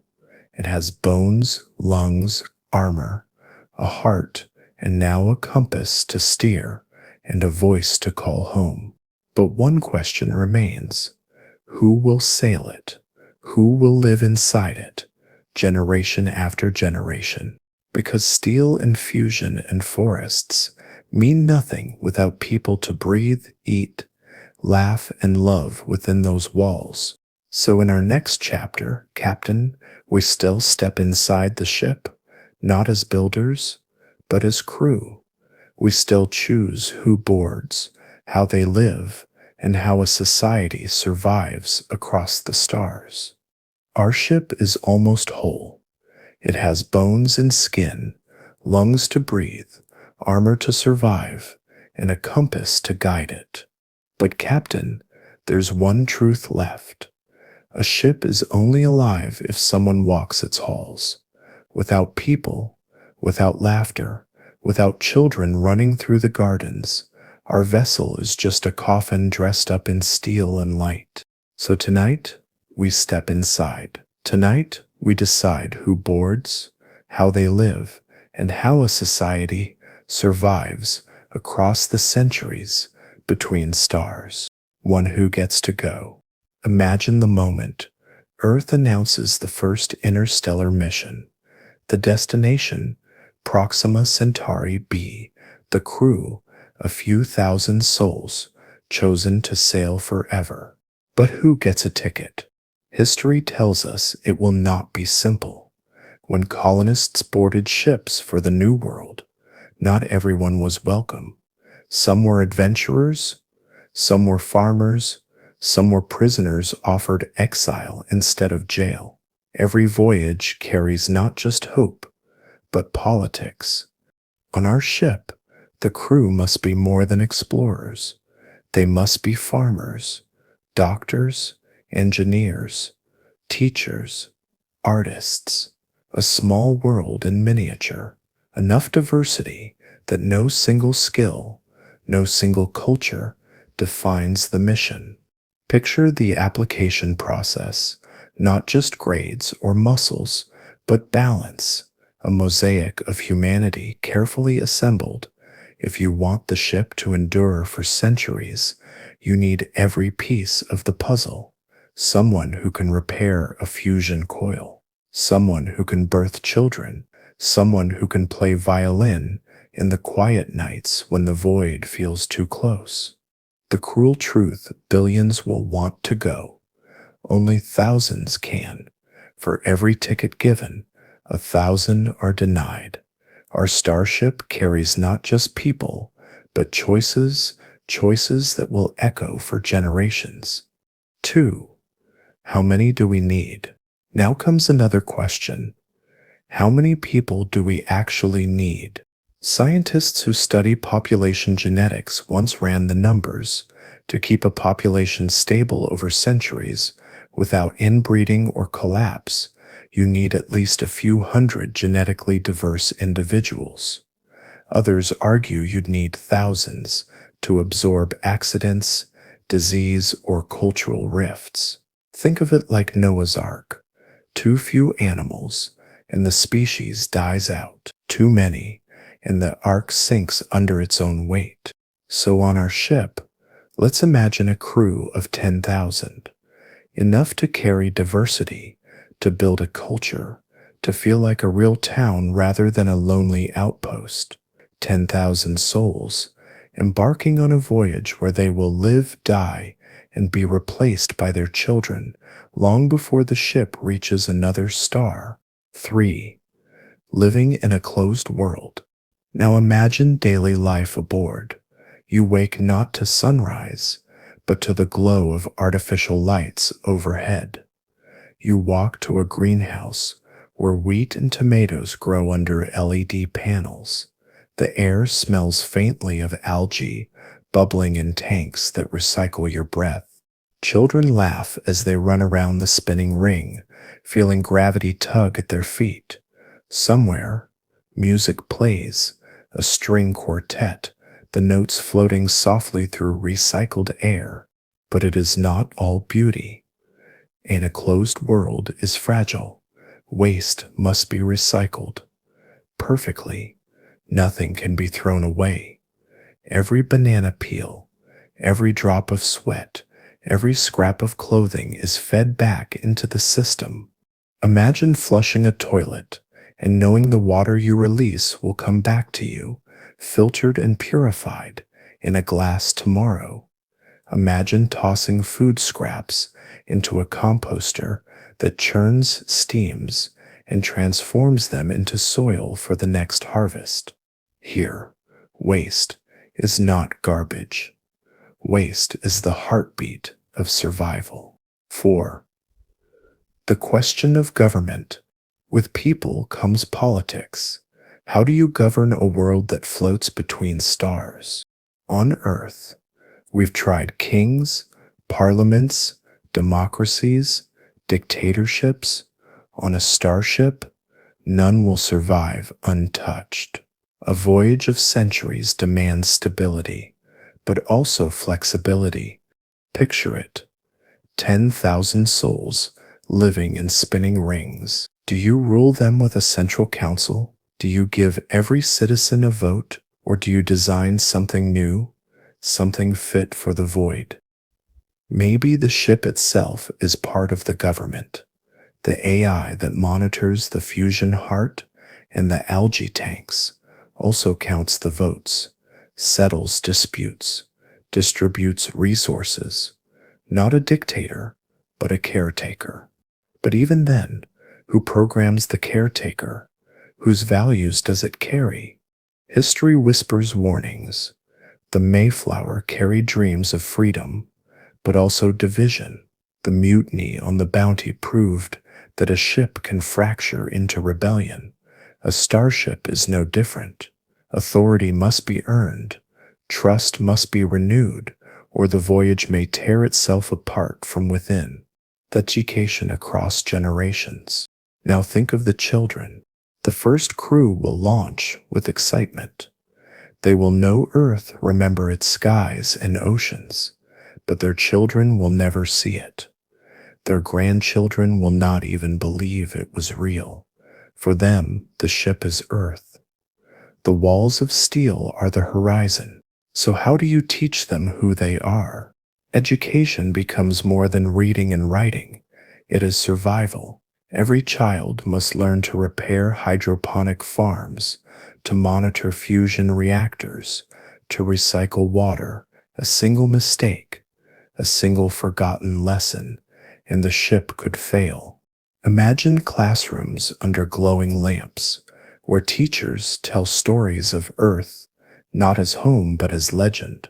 They point to the stars painted on the ceiling and say, your great-grandchildren will walk there. Education here is not just knowledge, it is inheritance, a chain of memory stretching across centuries, keeping the mission alive. 6. Mental health in the void. But life in a closed world has its costs. Owns isolation, confinement, the endless hum of machinery, the recycled air, the knowledge that the same walls stretch behind you and ahead for the rest of your life. Astronauts on the ISS already struggle with this. Months in orbit lead to stress, insomnia, irritability. That's with windows showing Earth, with mission control just a radio call away. Now imagine generations who never see a sunrise, never feel rain, never breathe unfiltered air. How do you protect their minds? One answer: art, music, painting, theater, a reminder that life is more than work and survival. Another: virtual reality, windows into simulated skies and oceans. Imagine a child standing in a dome where projectors paint the stars overhead, a false sky to ease the ache. And of course, community. Humans are social. We need touch, conversation, ritual, festivals, weddings, holidays. All must be preserved, even invented anew to give meaning to centuries of waiting. 7. Religion and philosophy. And then there is belief. History shows that when humans travel far, we carry gods with us. Colonists prayed at sea. Soldiers prayed on battlefields. Astronauts carried scriptures into orbit. On a starship, belief may evolve. Some will cling to earth-born religions. Others may invent new ones, shaped by the void. Perhaps the fusion heart becomes sacred fire. Perhaps the spinning gardens become temples. Religion here is not just faith. It is glue. It holds a society together, gives it meaning, keeps despair at bay. Even philosophy may change. What does freedom mean when the walls of your world are steel? What does destiny mean when you are born knowing you will die before arrival? A starship is not just an arc of biology, it is an arc of souls, entertainment and culture. Now picture an ordinary evening aboard. A family gathers in a cabin, screens glowing with archived films from Earth. Someone strums a guitar made of carbon composites, singing an old Earth song. In the gardens, teenagers play games, running through rows of wheat under artificial suns. Culture doesn't stop at the airlock, it travels. and it evolves. New slang will be born. New music will echo in the rings. Generations from now, the ship may speak in accents Earth no longer recognizes. They may celebrate holidays we cannot yet imagine. This is how life endures, not just by surviving, but by creating. 9. Choosing our crew and society. So, Captain, what do we choose for our ship?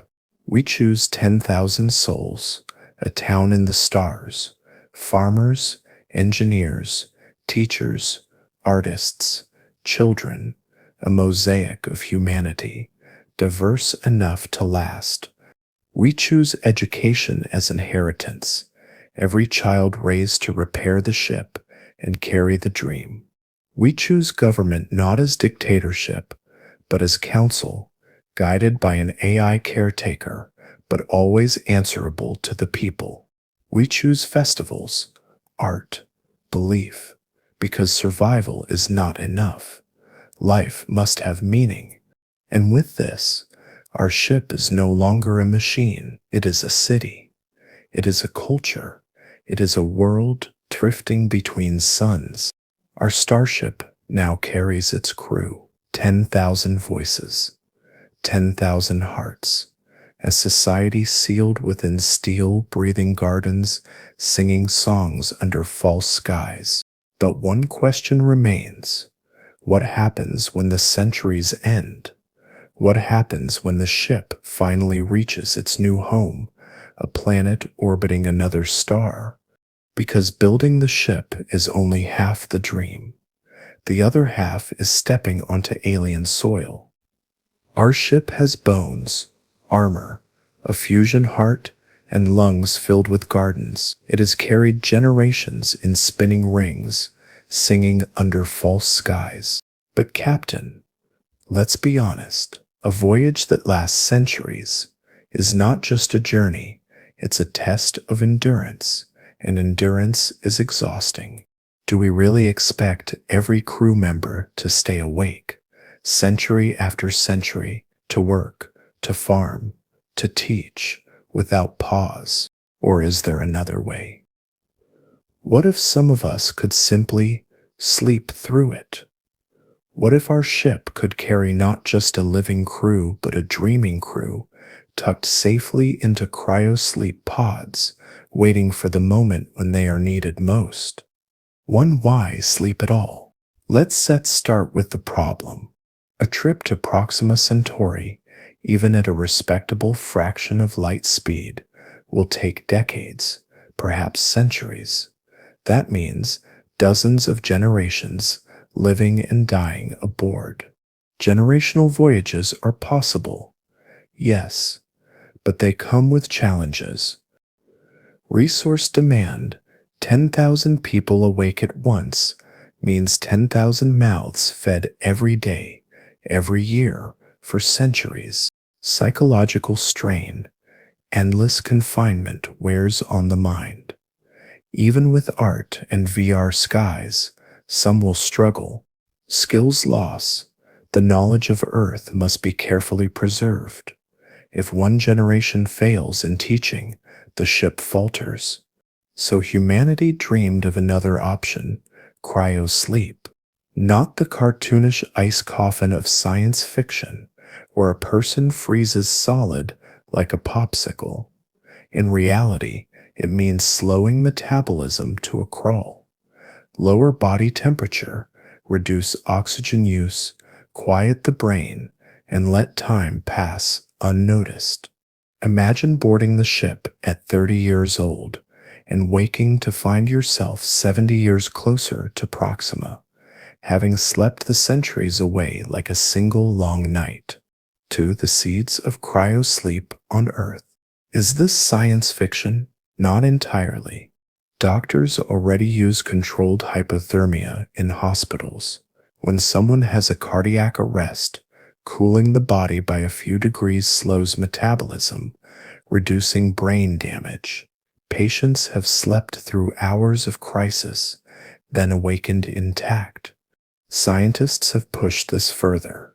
In laboratories, mice, pigs, even dogs have been placed into states of torpor, lowered body temperature, slowed heart rate, then awakened days later. NASA itself has funded research into torpor for Mars missions. The idea astronauts could sleep for weeks at a time, reducing food, water, and boredom. Pods lined with cooling jackets, feeding lines, and machines quietly keeping watch. So the seeds of cryo-sleep exist. They are not perfect, but they are real. And in the centuries ahead, perfection may not be optional. It may be necessary. 3. Building the pods. Now, let's open the workshop and build one. A cryosleep pod looks less like a coffin and more like a hospital bed inside a capsule. The sleeper lies on a soft mattress. A cooling jacket wraps around the body, circulating chilled fluid to bring the core temperature down to near 32 degrees Celsius. Sensors are everywhere, monitoring brain waves, heart rhythm, blood oxygen. A nutrition line feeds glucose and fats directly into the bloodstream. Another line removes waste, recycling it as the ship recycles everything. To prevent blood clots, tiny doses of anticoagulants drip in. To prevent muscle loss, the pod delivers electrical pulses to muscles, simulating contractions. The sleeper does not move, but the body does not waste away entirely. The pod is screen glowing gently, showing vitals, schedules, and a countdown to waking. It is not freezing. It is not death. It is the ship whispering, "Rest, I still carry you." 4. Risks and nightmares. But, Captain, let's not romanticize it. Cryosleep carries risks. Too much cooling and ice crystals form inside cells, shredding them like glass shards. Too little anticoagulation, and blood clots silently form. Stay under too long, and muscles waste away beyond repair. And then there's the human factor. What if the pod malfunctions? What if a cooling pump fails or a feed line clogs? A sleeper might never wake. Imagine walking through the pod bay, rows of capsules glowing softly, each holding a sleeping crew member. Their lives depend not on their own bodies, but on the ship's machines. One broken fuse, one unnoticed alarm, and a dream becomes a grave. That is the cost of cryosleep. Safety depends not on biology alone, but on engineering vigilance. 5. How to use them. So how should we use cryosleep on our ship? One option, put everyone to sleep. 10,000 souls dreaming. The ship tended only by AI. It would reduce food needs, eliminate boredom, and deliver the crew fresh to their destination. But this is dangerous. Machines can fail. AI can falter. Who would fix the reactor if it misfired? Who would patch the shield if dust tore a hole? A ship cannot sail blind, no matter how clever its autopilot. Another option? Rotation. Some sleep, some stay awake. A skeleton crew watches the ship while the rest rest. After years, the sleepers awaken, take over duties, and the watchers lay down in turn. Picture the rhythm. Every decade, a new group yawns awake, stretching, blinking at the gardens, while another group lies down, sliding into the ship's dreaming heart. Centuries pass, but no one feels the whole weight. Everyone carries just a piece. 6. Preserving skills and knowledge. Cryosleep raises another problem. Memory. If a crew sleeps for 50 years, will they remember Earth clearly? Will their children even know the mission's purpose? Here, We weave sleep with education. Before entering the pod, each crew member records lessons, journals, skills. The ship stores them in its archives. When they wake, those memories are refreshed, reviewed, relearned, reawakened. Imagine a mechanic entering a pod in his 30s. 50 years later, he wakes, older in spirit but not in body. His skills are still sharp, refreshed by recordings he made before sleep. He teaches again, repairs again, and then rests once more. Cryosleep, then, is not escape. It is rhythm, a heartbeat of work and rest, stretched across centuries. 7. Maintaining the dreaming bay. Inside the ship, the cryo-sleep bay becomes sacred. Rows of pods line the walls, glowing softly in the dark. Caretaker crews walk among them, checking screens, adjusting feeds, whispering as though in a cathedral. Maintenance is constant, filters replaced, fluids recycled, anticoagulants adjusted. The sleepers are vulnerable, and those awake know it. Perhaps rituals emerge. Families gather at their pods, placing keepsakes on the glass before sleep. Children press hands to capsules, promising to remember. Songs are sung, farewells whispered, like boarding a ship within a ship. And when the pods open, when sleepers step out pale and blinking, perhaps bells ring, the dreaming crew returns, like the turning of seasons. 8. Our choice. So, Captain, what shall we do? We will not sleep. Everyone, the risks are too high. We will not abandon the ship to machines alone. In this way, our ship sails not on one generation's endurance, but on many, each carrying their part of the weight, each resting when the burden grows too heavy. Instead, we will build a rotation, pods for thousands, not all at once, but in cycles. Each decade, a new watch awakens, refreshed, carrying the burden forward. Each decade, another lies down, slipping into the ship's quiet dream.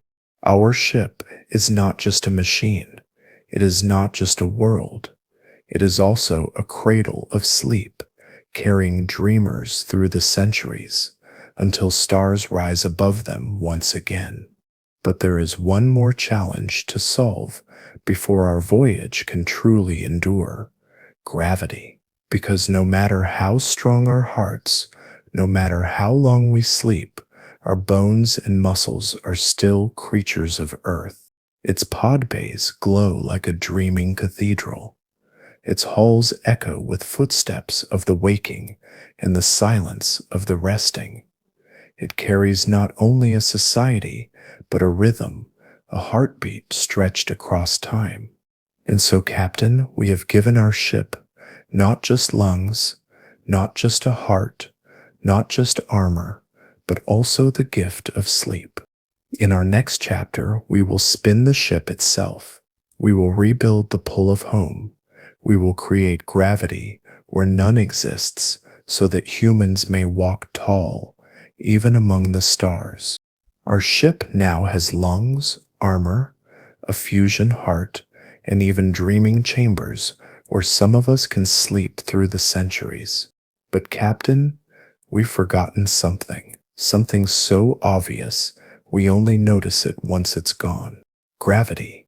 On Earth, we don't think about it. It is the invisible hand pulling us down, keeping our bones dense, our muscles strong, our hearts pumping the right way. We don't earn gravity. It's simply there. But in space, gravity disappears, and without it, our bodies begin to crumble. Let's start with what happens when you lose it, when high gravity matters. So tonight, we must rebuild gravity. We must design a ship where humans can walk tall, where children can grow, where plants can root, where life can thrive. We must bring the pull of Earth into the void. Astronauts on the International Space Station live in microgravity for months at a time. Their bones weaken, losing calcium as if they age decades in a year. Their muscles shrink, their spines stretch, making them taller but leaving back pain. Even their eyes change shape, squashed by fluids drifting upward without gravity's pull. Without gravity, our crew becomes fragile. They become prisoners of microgravity. Survivors, yes, but only inside the ship, never again on a world. And this is after a few months.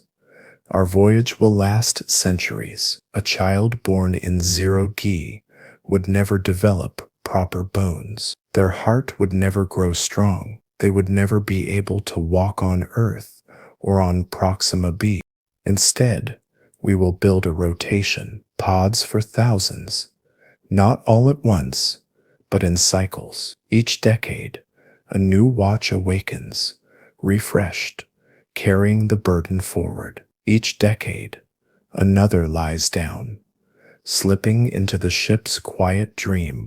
In this way, our ship sails not on one generation's endurance, but on many, each carrying their part of the weight, each resting when the burden grows too heavy. Our ship is not just a machine. It is not just a world. It is also a cradle of sleep, carrying dreamers through the centuries, until stars rise above them once again. And so, Captain, we have given our ship not just lungs, not just a heart, not just armor, but also the gift of sleep. Its pod bays glow like a dreaming cathedral. Its halls echo with footsteps of the waking and the silence of the resting. It carries not only a society, but a rhythm, a heartbeat stretched across time. But there is one more challenge to solve before our voyage can truly endure: gravity. Because no matter how strong our hearts, no matter how long we sleep, our bones and muscles are still creatures of Earth. In our next chapter, we will spin the ship itself. We will rebuild the pull of home. We will create gravity where none exists, so that humans may walk tall, even among the stars. Our ship now has lungs, armor, a fusion heart, and even dreaming chambers where some of us can sleep through the centuries. But Captain, we've forgotten something. Something so obvious, we only notice it once it's gone. Gravity. On Earth, we don't think about it. It is the invisible hand pulling us down, keeping our bones dense, our muscles strong, our hearts pumping the right way. We don't earn gravity. It's simply there. But in space, gravity disappears, and without it, our bodies begin to crumble. So tonight, we must rebuild gravity. We must design a ship where humans can walk tall, where children can grow, where plants can root, where life can thrive. We must bring the pull of Earth into the void, when high gravity matters. Let's start with what happens when you lose it. Astronauts on the International Space Station live in microgravity for months at a time. Their bones weaken, losing calcium as if they age decades in a year. Their muscles shrink, their spines stretch, making them taller but leaving back pain. Even their eyes change shape, squashed by fluids drifting upward without gravity's pull. And this is after a few months. Our voyage will last centuries. A child born in zero-G would never develop proper bones. Their heart would never grow strong. They would never be able to walk on Earth or on Proxima b. Without gravity, our crew becomes fragile. They become prisoners of microgravity. Survivors, yes, but only inside the ship, never again on a world. That is not enough.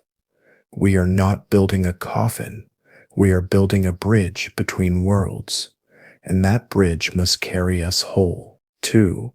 How to fake gravity. So how do we build gravity where none exists? We cannot just flip a switch and turn it on. Gravity is not a machine. It is mass bending space. To recreate it, we need trickery. One method: thrust. Accelerate constantly so that the ship feels a push. Stand on the floor and you feel pressed down as if by gravity, but constant thrust requires impossible amounts of fuel, not practical. The other method: spin. If you spin a ring, anything inside is flung outward. To the person standing there, that outward push feels like gravity pulling them down. Mini example: spin a bucket of water on a string. The water stays in the bucket, pressed outward. That's centrifugal force. On our ship, we are the water. The spinning ring is our bucket. This is the method we choose. We will spin our ship itself. 3. The math of spin. Now, how fast do we spin? Gravity on Earth pulls at 9.8 meters per second squared.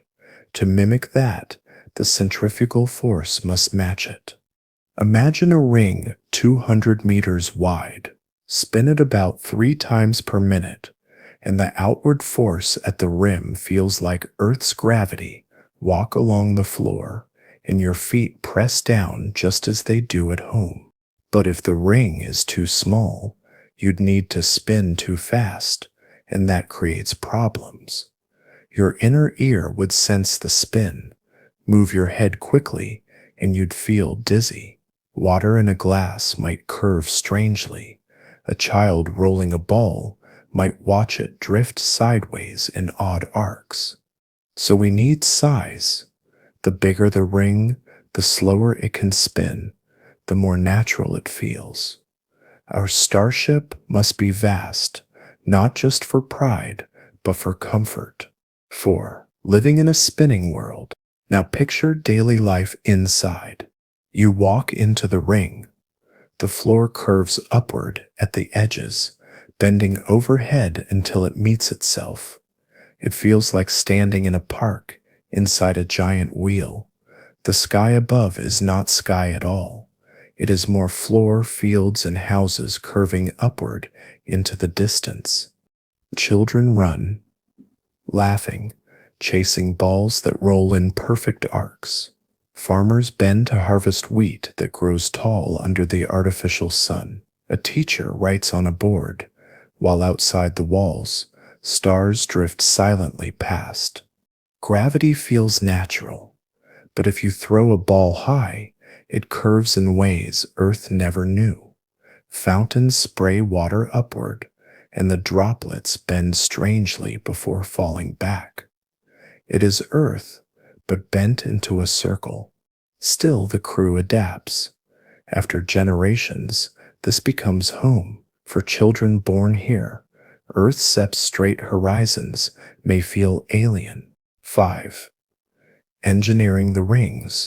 Building a spinning ring is no small feat.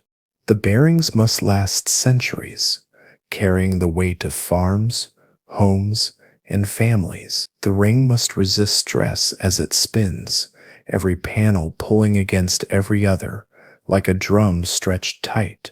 And then there's redundancy. What if a bearing jams? What if a section is damaged by dust? The ring must be modular, with panels that can be replaced by robotic arms. Even power systems must be engineered differently. Wires cannot simply stretch across spinning joints. Instead, we use wireless power transfer or design multiple independent power loops within the ring itself. It is not a single machine. It is a city spinning forever. 6. Alternatives to rings. Some dream of other designs. A ship with 2 modules tethered by a long cable, spinning around each other like dancers. The centrifugal force creates gravity at each end, simple, elegant but fragile. One cable snap, and the dance ends in disaster. Others imagine floors that accelerate and decelerate, creating bursts of artificial weight. Clever, but uncomfortable. No child could grow strong in such stuttering gravity. So we return to the ring. Big, heavy, but reliable. The wheel is humanity's oldest invention. It will serve us again, this time as home. 7. Our choice. So, Captain, what shall we choose for our ship? We choose twin spinning rings, vast wheels counter-rotating to balance their torque. Inside them, homes and farms curve overhead. The bearings hum, the lights glow, and people walk as though on Earth. These rings will not just keep bones strong and hearts steady. They will preserve humanity's sense of normalcy. They will give children playgrounds, lovers picnic spots, and old men gardens to walk. Our starship will not be a coffin of drifting bodies. It will be a world with weight, a world where humans can walk tall, even among the stars.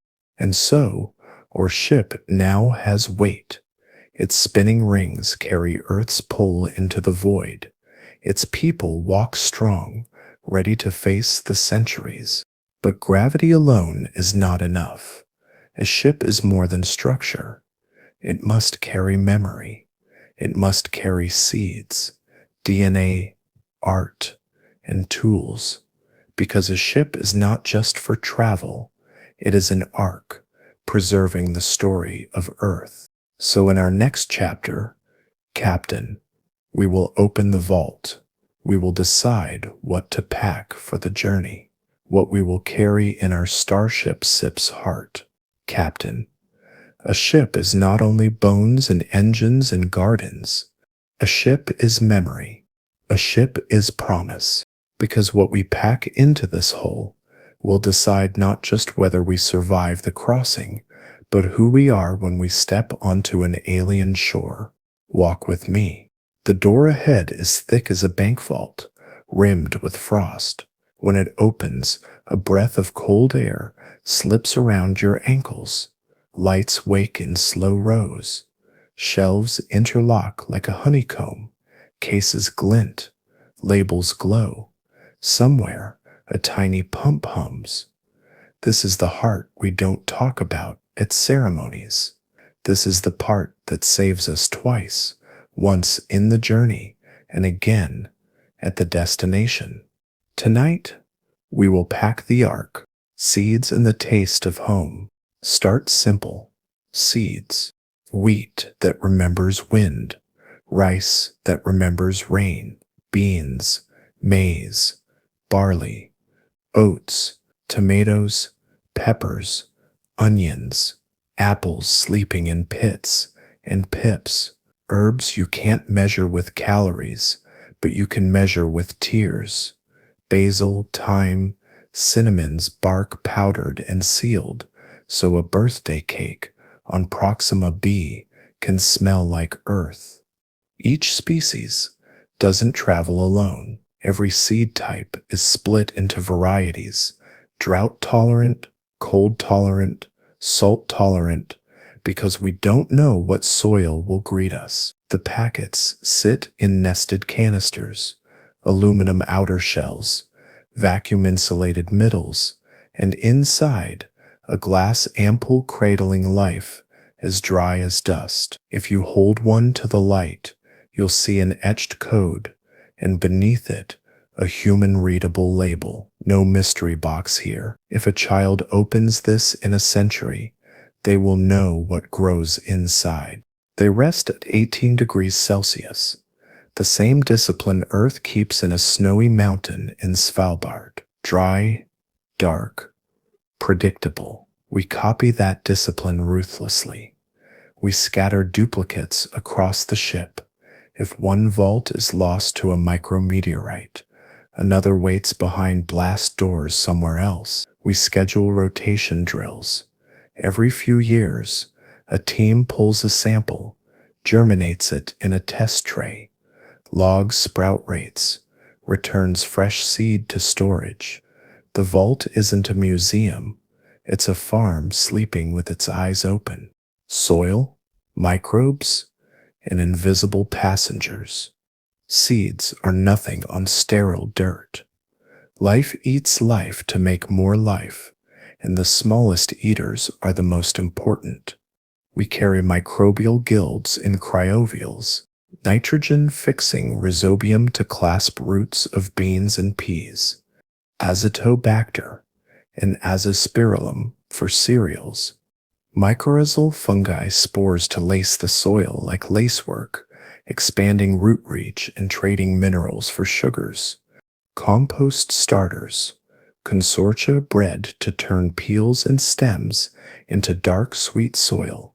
They're kept at 80 degrees Celsius in stainless racks behind UV-safe panes. Each rack has a paper index, laminated and acid-free, sitting right beside the digital tablet. If every computer died tonight, a farmer could still pull the right vial and inoculate the beds. There's a room in the vault where soil is made on purpose. Trays of shredded plant matter layer with worm castings. Temperature probes rise and fall like tiny lighthouses. The compost is oxygenated on a schedule, not by guesswork. The output isn't just dirt. It's future bread, animals, proteins and choices we don't make lightly. Animals are weight, noise, complexity, also companionship, and cheese. We compromise. We carry embryos and gametes, not herds, tiny vitrified straws, labeled with cattle, goats, sheep, chickens, tilapia, cryoprotectants in the protocol binders, glycerol, DMSO, exact thaw curves, timing written 3 ways, graph, paragraph, and checklist, so a nervous pair of hands can follow them at 3 a.m. We also carry bioreactors the size of refrigerators, stainless steel, disposable liners, variable impellers. These grow yeast, spirulina, chlorella, and on special days, cultured muscle cells, so a festival can taste like grilled something even if no herd yet grazes under a red sun. There's a debate you can feel in the air of this room. Do we become colonists without cows? For now, we carry the option to choose later. We can land, test water, measure grass, check ethics, check hearts, and then decide which animals wake from glass. Humans, medicine, blood, and second chances. People are not just breath and hunger. People are fragile bottles of chemistry. We carry blood banks, O negative, A positive, rare types tagged and rotated. We carry vaccines and the know-how to make more plasmids, primer sets, lyophilized reagents stored dry to last decades. We carry antibiotic recipes as well as pills, because pills expire, but recipes can be remade. There are starter strains of penicillin mold in tidy slants, just in case a garden wall cracks and someone's foot opens on alien stone. We carry cryopreserved sperm and eggs, registered to volunteer donors, with consent letters that read like love notes to the future. If disaster thins a generation, the ship can help a family begin again, quietly, kindly, with dignity. The cultural spine. Look here. This aisle is warm. You can hear a guitar if you listen hard enough.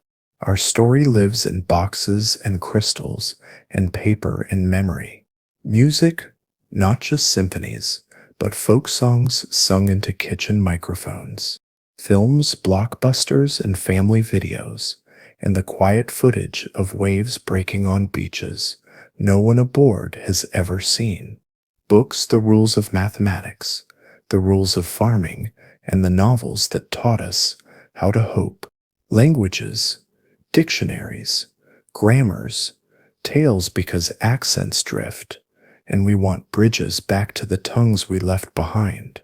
We store in layers, the fast read-write drives for daily use, laser-written quartz for centuries, tiny 5D inscriptions you can't scratch with a knife, etched sapphire discs for the sacred stuff, declarative texts, primers, music notation, etched so a child with sunlight and a magnifying glass could learn to read them if the lights went out. A scatter of paper.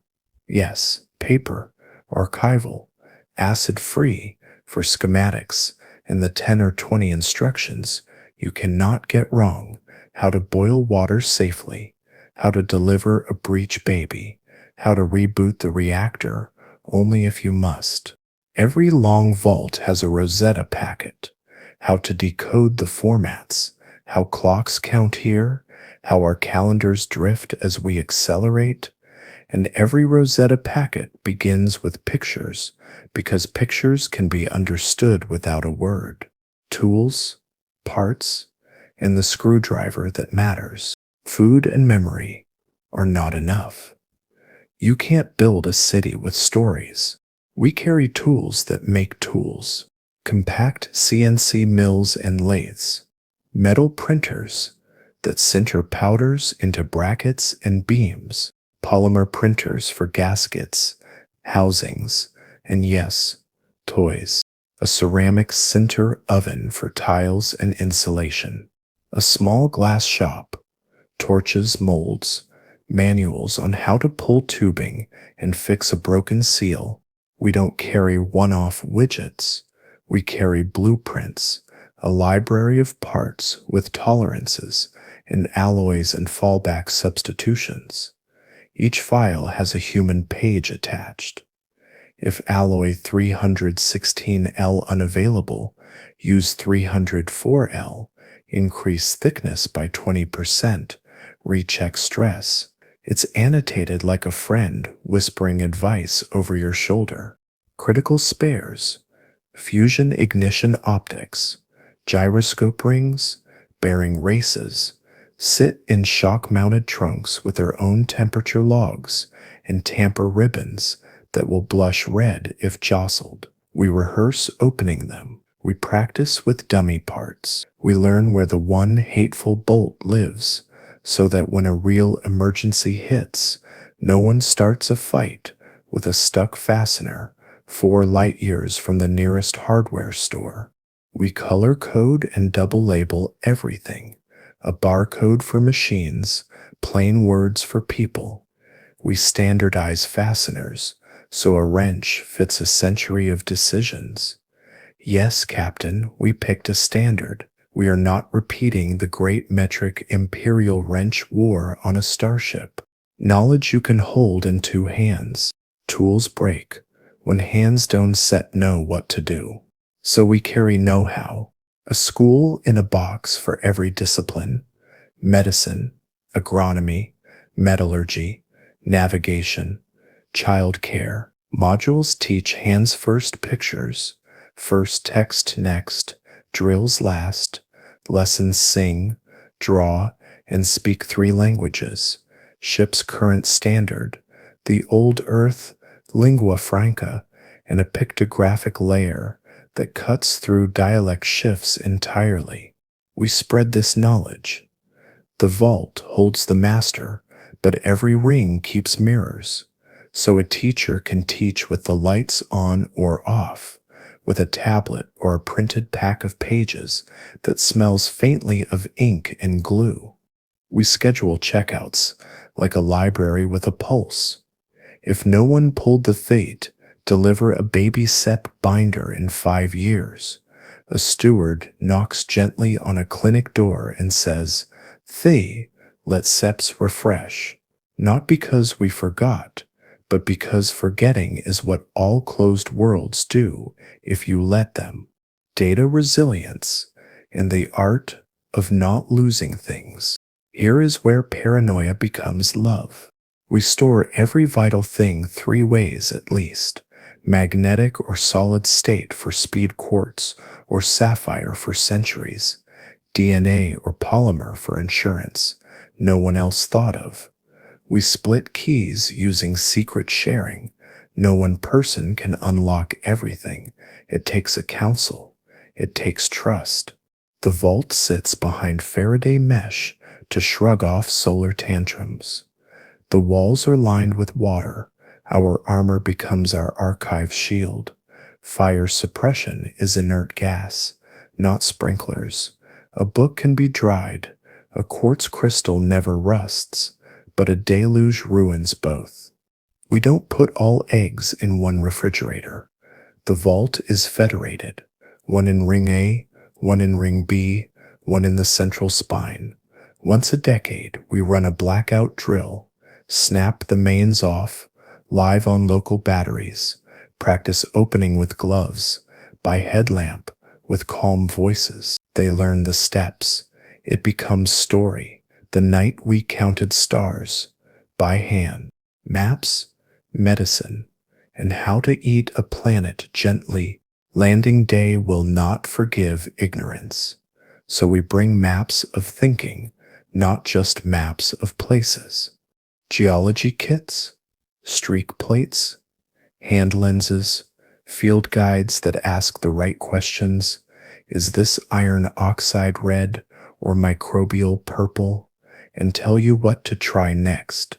Magnet test, scratch test, smell the dust, carefully, botany kits, pH strips, inoculation swabs, biosafety checklists to keep us from poisoning ourselves with a leaf that looks friendly but bleeds a toxin, water kits, filters, membrane sizes, boil tables corrected for shipboard pressure and alien altitude.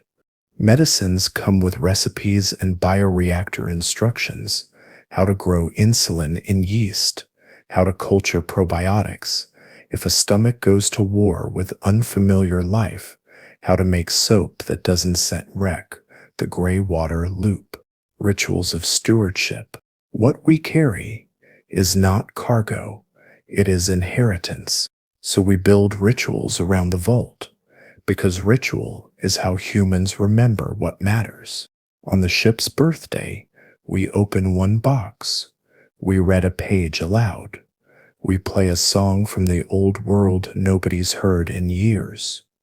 We bake bread from a heritage grain and feed a slice to a child who asks why the crust tastes like sunlight. Before a crew goes to cryosleep, they each place one thing in a small envelope: a letter, a recipe, a drawing. When they wake, they find it waiting, proof that time passed and they were carried safely by hands they never saw. The question of weight. All of this has mass. Mass slows us down. Mass is expensive to push between stars. We make trades. If a thing can be grown, we carry its pattern instead of its bulk. Designs for beams, not beams. Recipes for antibiotics, not pallets of pills, embryos and seeds, not stalls and orchards. But some mass is sacred. A violin that's been played for 3 generations weighs less than it carries. A stone from a grandmother's garden can anchor a whole new field. We keep a few sacred grams because we steer not just sending bodies, we steer sending home. What we choose, finally. Captain, it sets time to lock the list.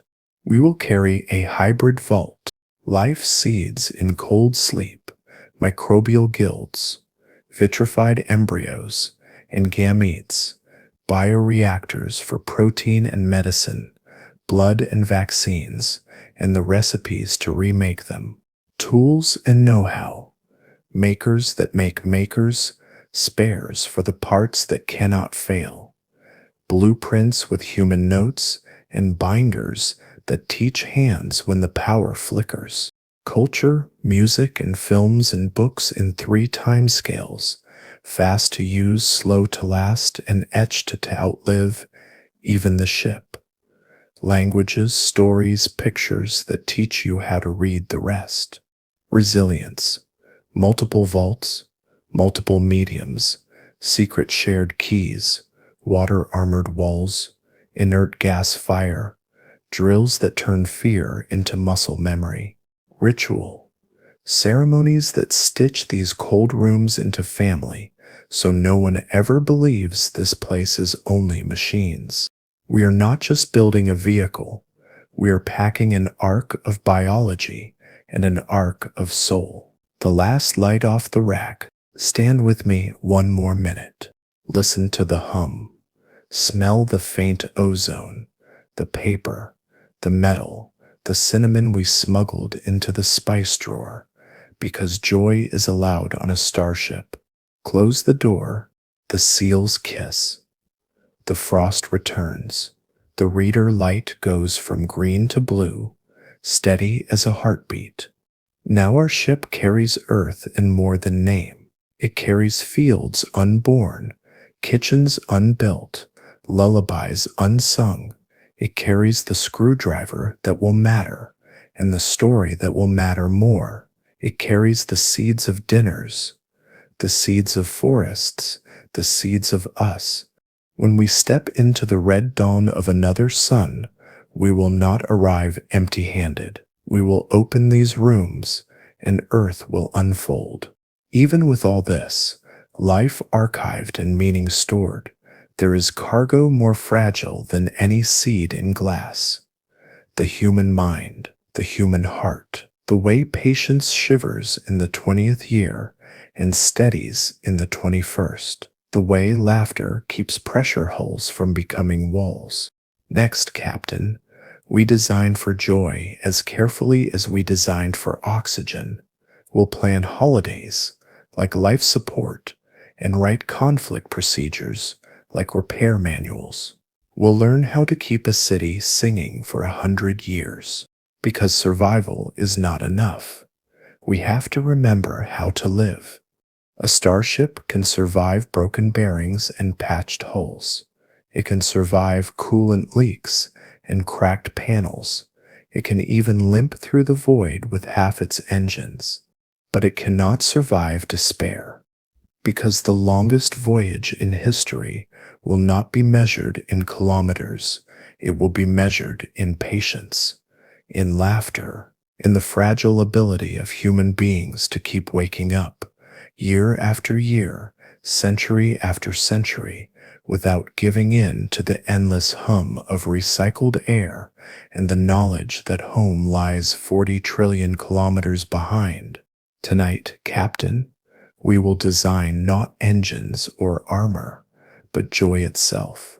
We will engineer happiness with the same precision as oxygen scrubbers, because without morale, our ship is already dead. 1. The fragility of the mind. Let's be honest. Humans are not built for confinement. We need horizons. We need weather. We need change. On the International Space Station, astronauts orbit Earth every 90 minutes. They see 16 sunrises a day, and yet even there, with windows to look down at oceans and forests, they suffer insomnia, irritability, mood swings, depression. Now picture our voyage. Centuries in a tin can, no oceans, no skies, only the same corridors, the same humming fans, the same faces. Imagine being born in that environment, never seeing rain, never running more than 100 meters in a straight line, never knowing a night that isn't painted by LEDs. Even hardened Antarctic crews, stationed through the long winter night, talk of psychological frostbite, the creeping numbness of the soul. Submariners report hallucinations, conflicts, isolation sickness. So let's make it clear. If we leave morale to chance, it will collapse. If we want our ship to survive, we must design joy as deliberately as we designed fusion chambers. 2. Designing purpose. Humans can endure almost anything if it feels meaningful, but take away purpose and even paradise becomes prison. That means no one aboard our starship can feel useless. Every role matters. Every shift is woven into the fabric of survival. The algae technician doesn't just watch bubbles rise in a green tank. They are literally keeping 10,000 lungs breathing. The mechanic who tightens a bolt on the fusion chamber isn't just performing maintenance. They are cradling the heart of a world. And so the ship itself will remind us. Displays on walls flash the contributions of each ring. This week your harvest fed 2,000 people. Your reactor inspection extended our heart's life by 200 days. Purpose will not be implied. It will be announced, celebrated, embedded. Even ceremonies will revolve around purpose. Imagine Fusion Renewal Day.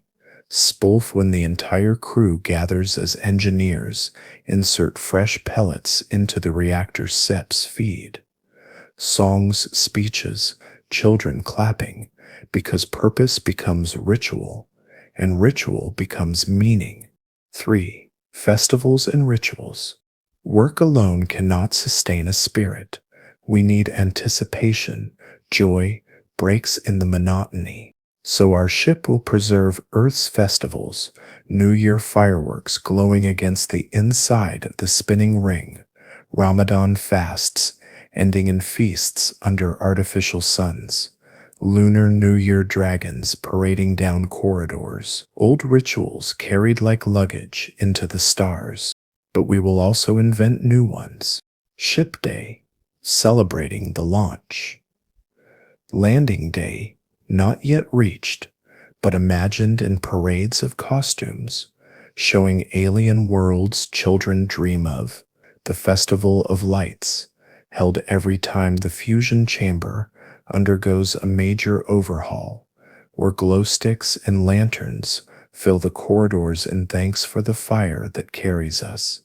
In Antarctica, crews celebrate midwinter, dressing in costumes and feasting while the outside world lies frozen and dark. They survive not because they must, but because they choose to celebrate anyway. We will learn from them. On our ship, festivals will be scheduled like oxygen checks. Anticipation becomes oxygen for the mind. 4. Art, music, and culture. Imagine a ship without music, without paint, without dance. It would be sterile, efficient, and dead. Art is not luxury. It is medicine. Our spinning rings will have theaters, small, intimate, where plays are staged and laughter ripples. 3D printers will make violins, flutes, drums. Choirs will gather under artificial suns, their voices echoing like waves. Painters will turn corridor panels into murals. Teenagers will scrawl graffiti in corners. And yes, we will let them, because expression is as vital as breath. On Soviet missions, cosmonauts brought guitars. On the ISS, flutes and keyboards float between modules. Even in orbit, music carries Earth upward. So we will carry it forward too. An archive of songs, yes, but also tools to make new ones. The ship must not just preserve culture, it must create it. Virtual skies and escapes. Even art cannot replace a horizon. For that, we cheat with technology. Imagine walking into a dome, projectors switch on, painting skies overhead. Blue noon, storm gray, or twilight filled with stars. Children run barefoot across simulated grass, while ocean waves crash in surround sound. It is not Earth, but it is enough. Virtual reality suits allow crew to hike simulated mountains, dive simulated oceans, or simply sit in silence by a digital fire. The simulations are not endless amusement. They are medicine, change of scenery to keep minds from cracking. Yes, the children may grow up, thinking grass has a pause button, but if that keeps them sane, then sanity is more important than authenticity. Mental health architecture. We will not leave mental health to improvisation. It will be built into the ship's architecture. Every ring has counselors, not just therapists, but mediators, chaplains, elders who listen. Disputes are resolved in private chambers, designed not with cold steel, but with warm light, soft walls, and circular seating.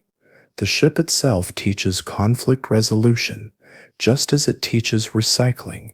There are meditation rooms where silence is the main feature, stargazing alcoves where glass domes show the true stars outside, quiet gardens where plants grow only for beauty, not food. Work rotations are mandatory. A teacher today may tend algae next year. A mechanic may rotate into community service. Burnout is caught early, not after it ruins a life. Antarctic stations rotate leadership for the same reason. No one stays in power forever. Authority shifts, fresh air for society as surely as oxygen is for lungs. 7. The danger of generational drift. Now comes the sharpest danger, resentment. The first crew will board willingly, eyes filled with stars, but their children will be born in steel corridors. They will never choose. Their destiny will have been chosen for them. And resentment may curdle into rebellion that why should we spend our lives serving a dream we did not make? We cannot prevent the question, but we can prepare the answer. Education will teach the mission not as a burden, but as inheritance. Teachers will tell stories of Earth, not as loss, but as legend. Rituals will stitch children into meaning their birthdays, celebrated alongside milestones of the voyage, their games woven into the voyage's story. And above all, agency. Each generation will govern itself. Councils will be elected. Choices will be real. If the ship becomes prison, it will fail. If it becomes home, the mission lives. 8. Humor, games, and play. Sometimes, survival comes down to laughter. Games will be everywhere. Cooperative board games. Competitions in the spinning ring soccer, where the ball curves strangely, races where centrifugal force tilts every step. Esports tournaments will stream across the rings, kids cheering for avatars in digital arenas. And humor, jokes about algae soup, comedy nights where clowns juggle in low gravity, pranks where someone turns a corridor into a surprise maze of holographic kittens. Even the ISS astronauts film water balls floating in air, poking them with straws. Silly? Yes. But silliness is survival.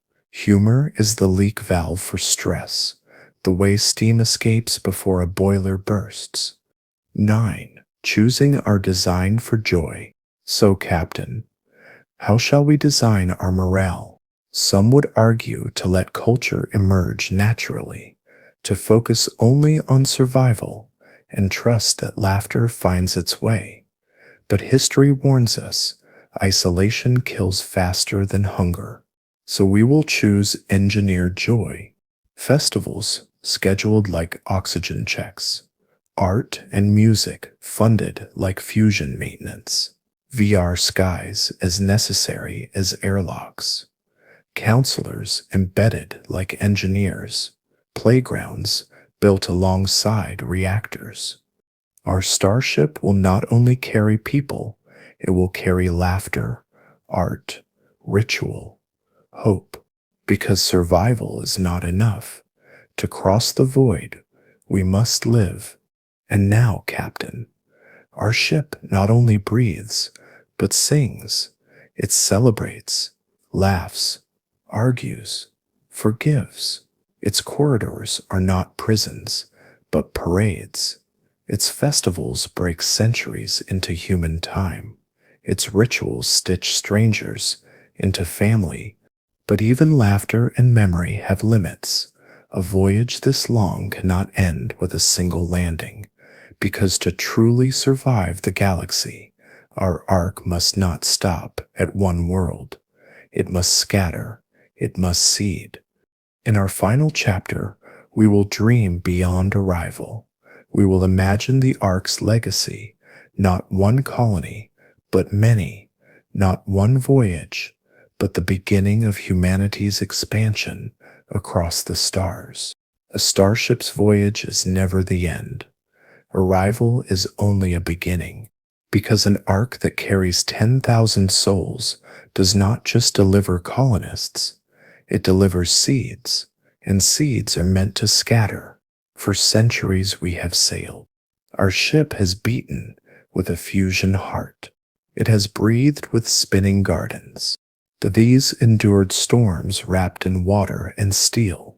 It has sung with 10,000 voices across generations. And now, Captain, the moment has come. The star we aimed for as legend is no longer a faint point of light. It is a sun rising before us. Its planets are no longer guesses on star maps. They are worlds, glowing in the dark. Tonight, we face the final challenge. Not building the ship, not surviving the voyage, but arriving. How do we slow down? How do we land? And how do we turn alien soil into a new home? The breaking problem. Here is the cruel irony. Accelerating to near light speed is hard, but slowing down may be even harder. On Earth, when you want to stop, you use friction, tires on a road, brakes on a wheel. But in the vacuum of space, there is nothing to push against. Our ship, coasting at 30,000 kilometers per second, will not slow down on its own. It will glide past Proxima and vanish into the dark. So how do we hit the brakes on a starship? One answer? Flip the ship. Turn it around and fire the engines backward. Our fusion heart could burn in reverse, each pellet detonating like tiny stars, pushing against our forward momentum. The catch? It requires almost as much fuel to stop as it did to accelerate. Another answer. Use the target star itself. Spread out vast magnetic sails. Imagine sheets hundreds of kilometers wide, catching the charged particles blowing from the star, like a parachute but made of magnetism. Slowly, painfully, the ship drags to a halt. Picture it.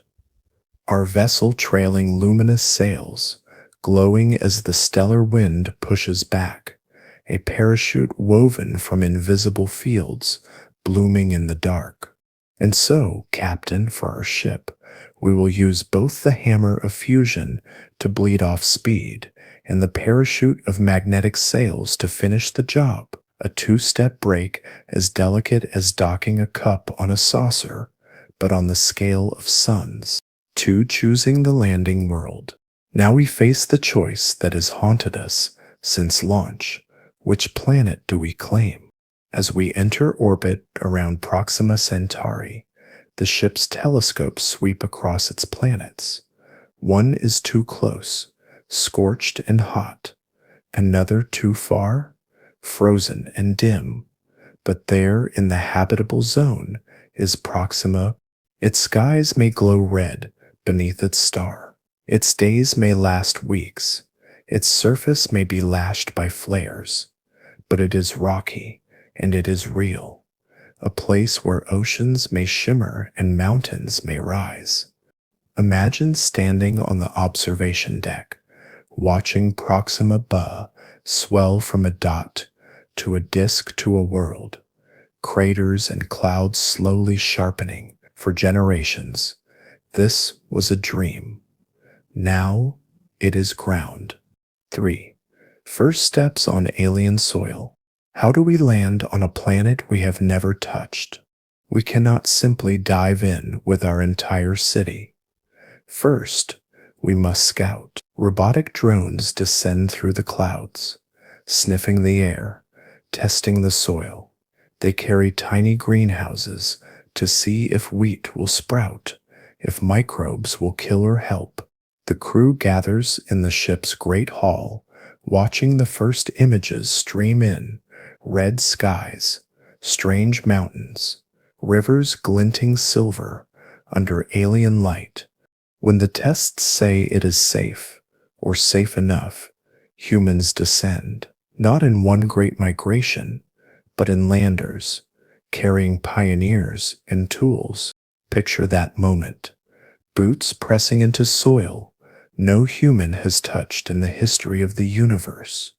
A flag planted not in triumph, but in gratitude. For after centuries of steel walls, the open sky feels like a miracle. 4. Building the first colony. The first colony is not a city. It is a camp, inflatable domes sealed against alien air, greenhouses sprouting lettuce under lead lights, machines humming, recycling water and air. Every object is precious. Every bolt carried across 40 trillion kilometers has a purpose. But slowly, the camp grows. 3D printers fed with local soil churn out bricks. Solar panels spread like black wings across the ground. Tunnels are carved into rock, shielding from radiation. Imagine a child, born in orbit, stepping onto Proxima b and seeing the horizon stretch without walls. For the first time in her life, there is distance. For the first time, a sky she cannot touch. That horizon will be the seed of cities. 5. Unlocking the vault. Then comes the unsealing. The vault doors groan. Frost spills across the floor. Inside, life, memory, earth, seeds, once sleeping in glass, awaken in soil, coated in soil. Wheat sprouts under red skies. Potatoes bloom in greenhouses that smell of wet stone and plastic. The first taste of bread on Proxima b is celebrated like a coronation. Embryos are thawed. Chickens hatch. Bleeding goats wobble on spindly legs. Cows, sheep, fish, all return piece by piece from glass tubes and frozen strands. Music plays. Symphonies once trapped in quartz crystals, now ringing through open air. Films project against cavern walls. Children laughing at cartoons their great-great-grandparents carried across the stars. This moment becomes ritual. The unsealing, a festival where new seeds are planted, where art and history are reintroduced, where memory becomes present. Every colony child grows up knowing the ship did not just carry bodies, it carried inheritance. 6. Spreading outward.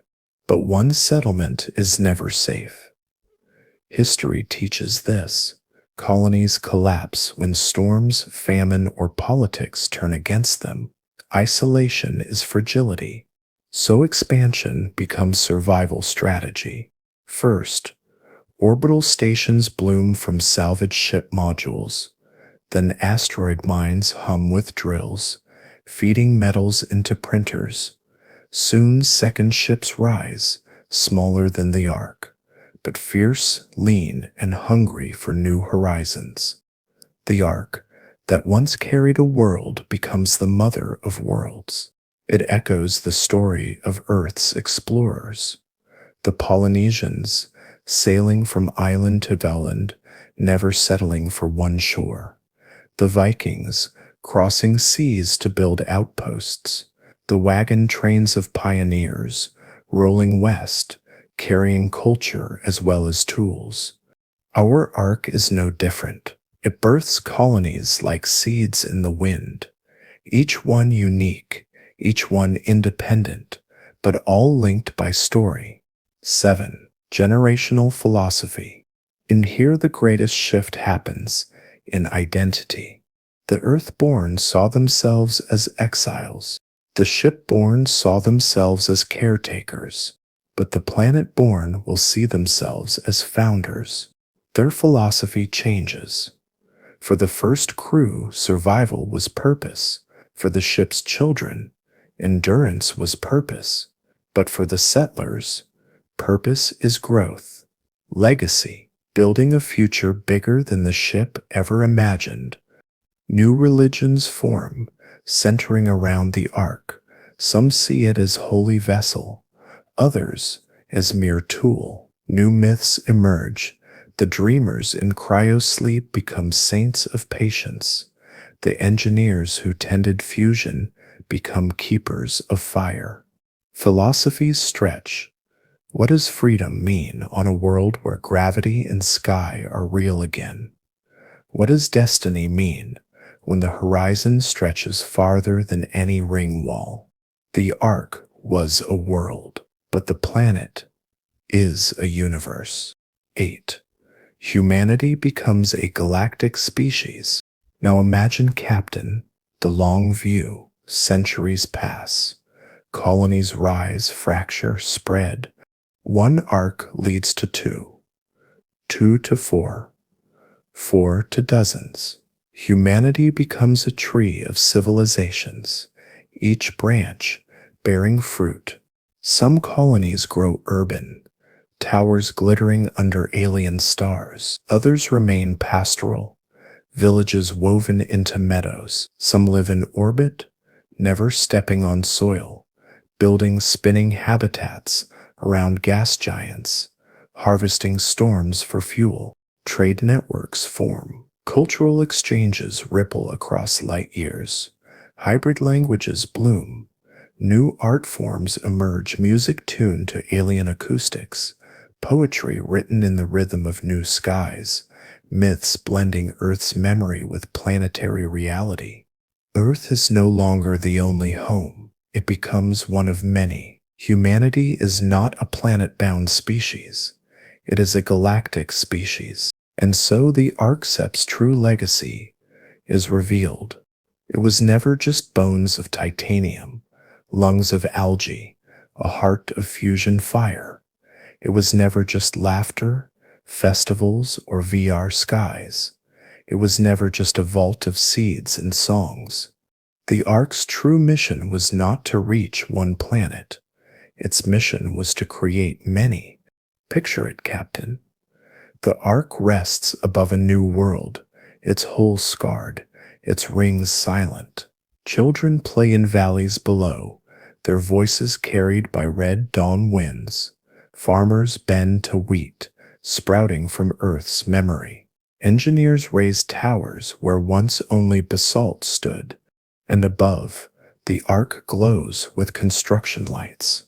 A second ship takes shape. The cycle begins again. Because the greatest legacy of a starship is not where it lands, it is that it sails again. And so, Captain, our voyage ends here tonight. We have built bones, lungs, heart, armor, compass, laughter, vault, and legacy. We have carried humanity across the centuries and watched it bloom into many worlds.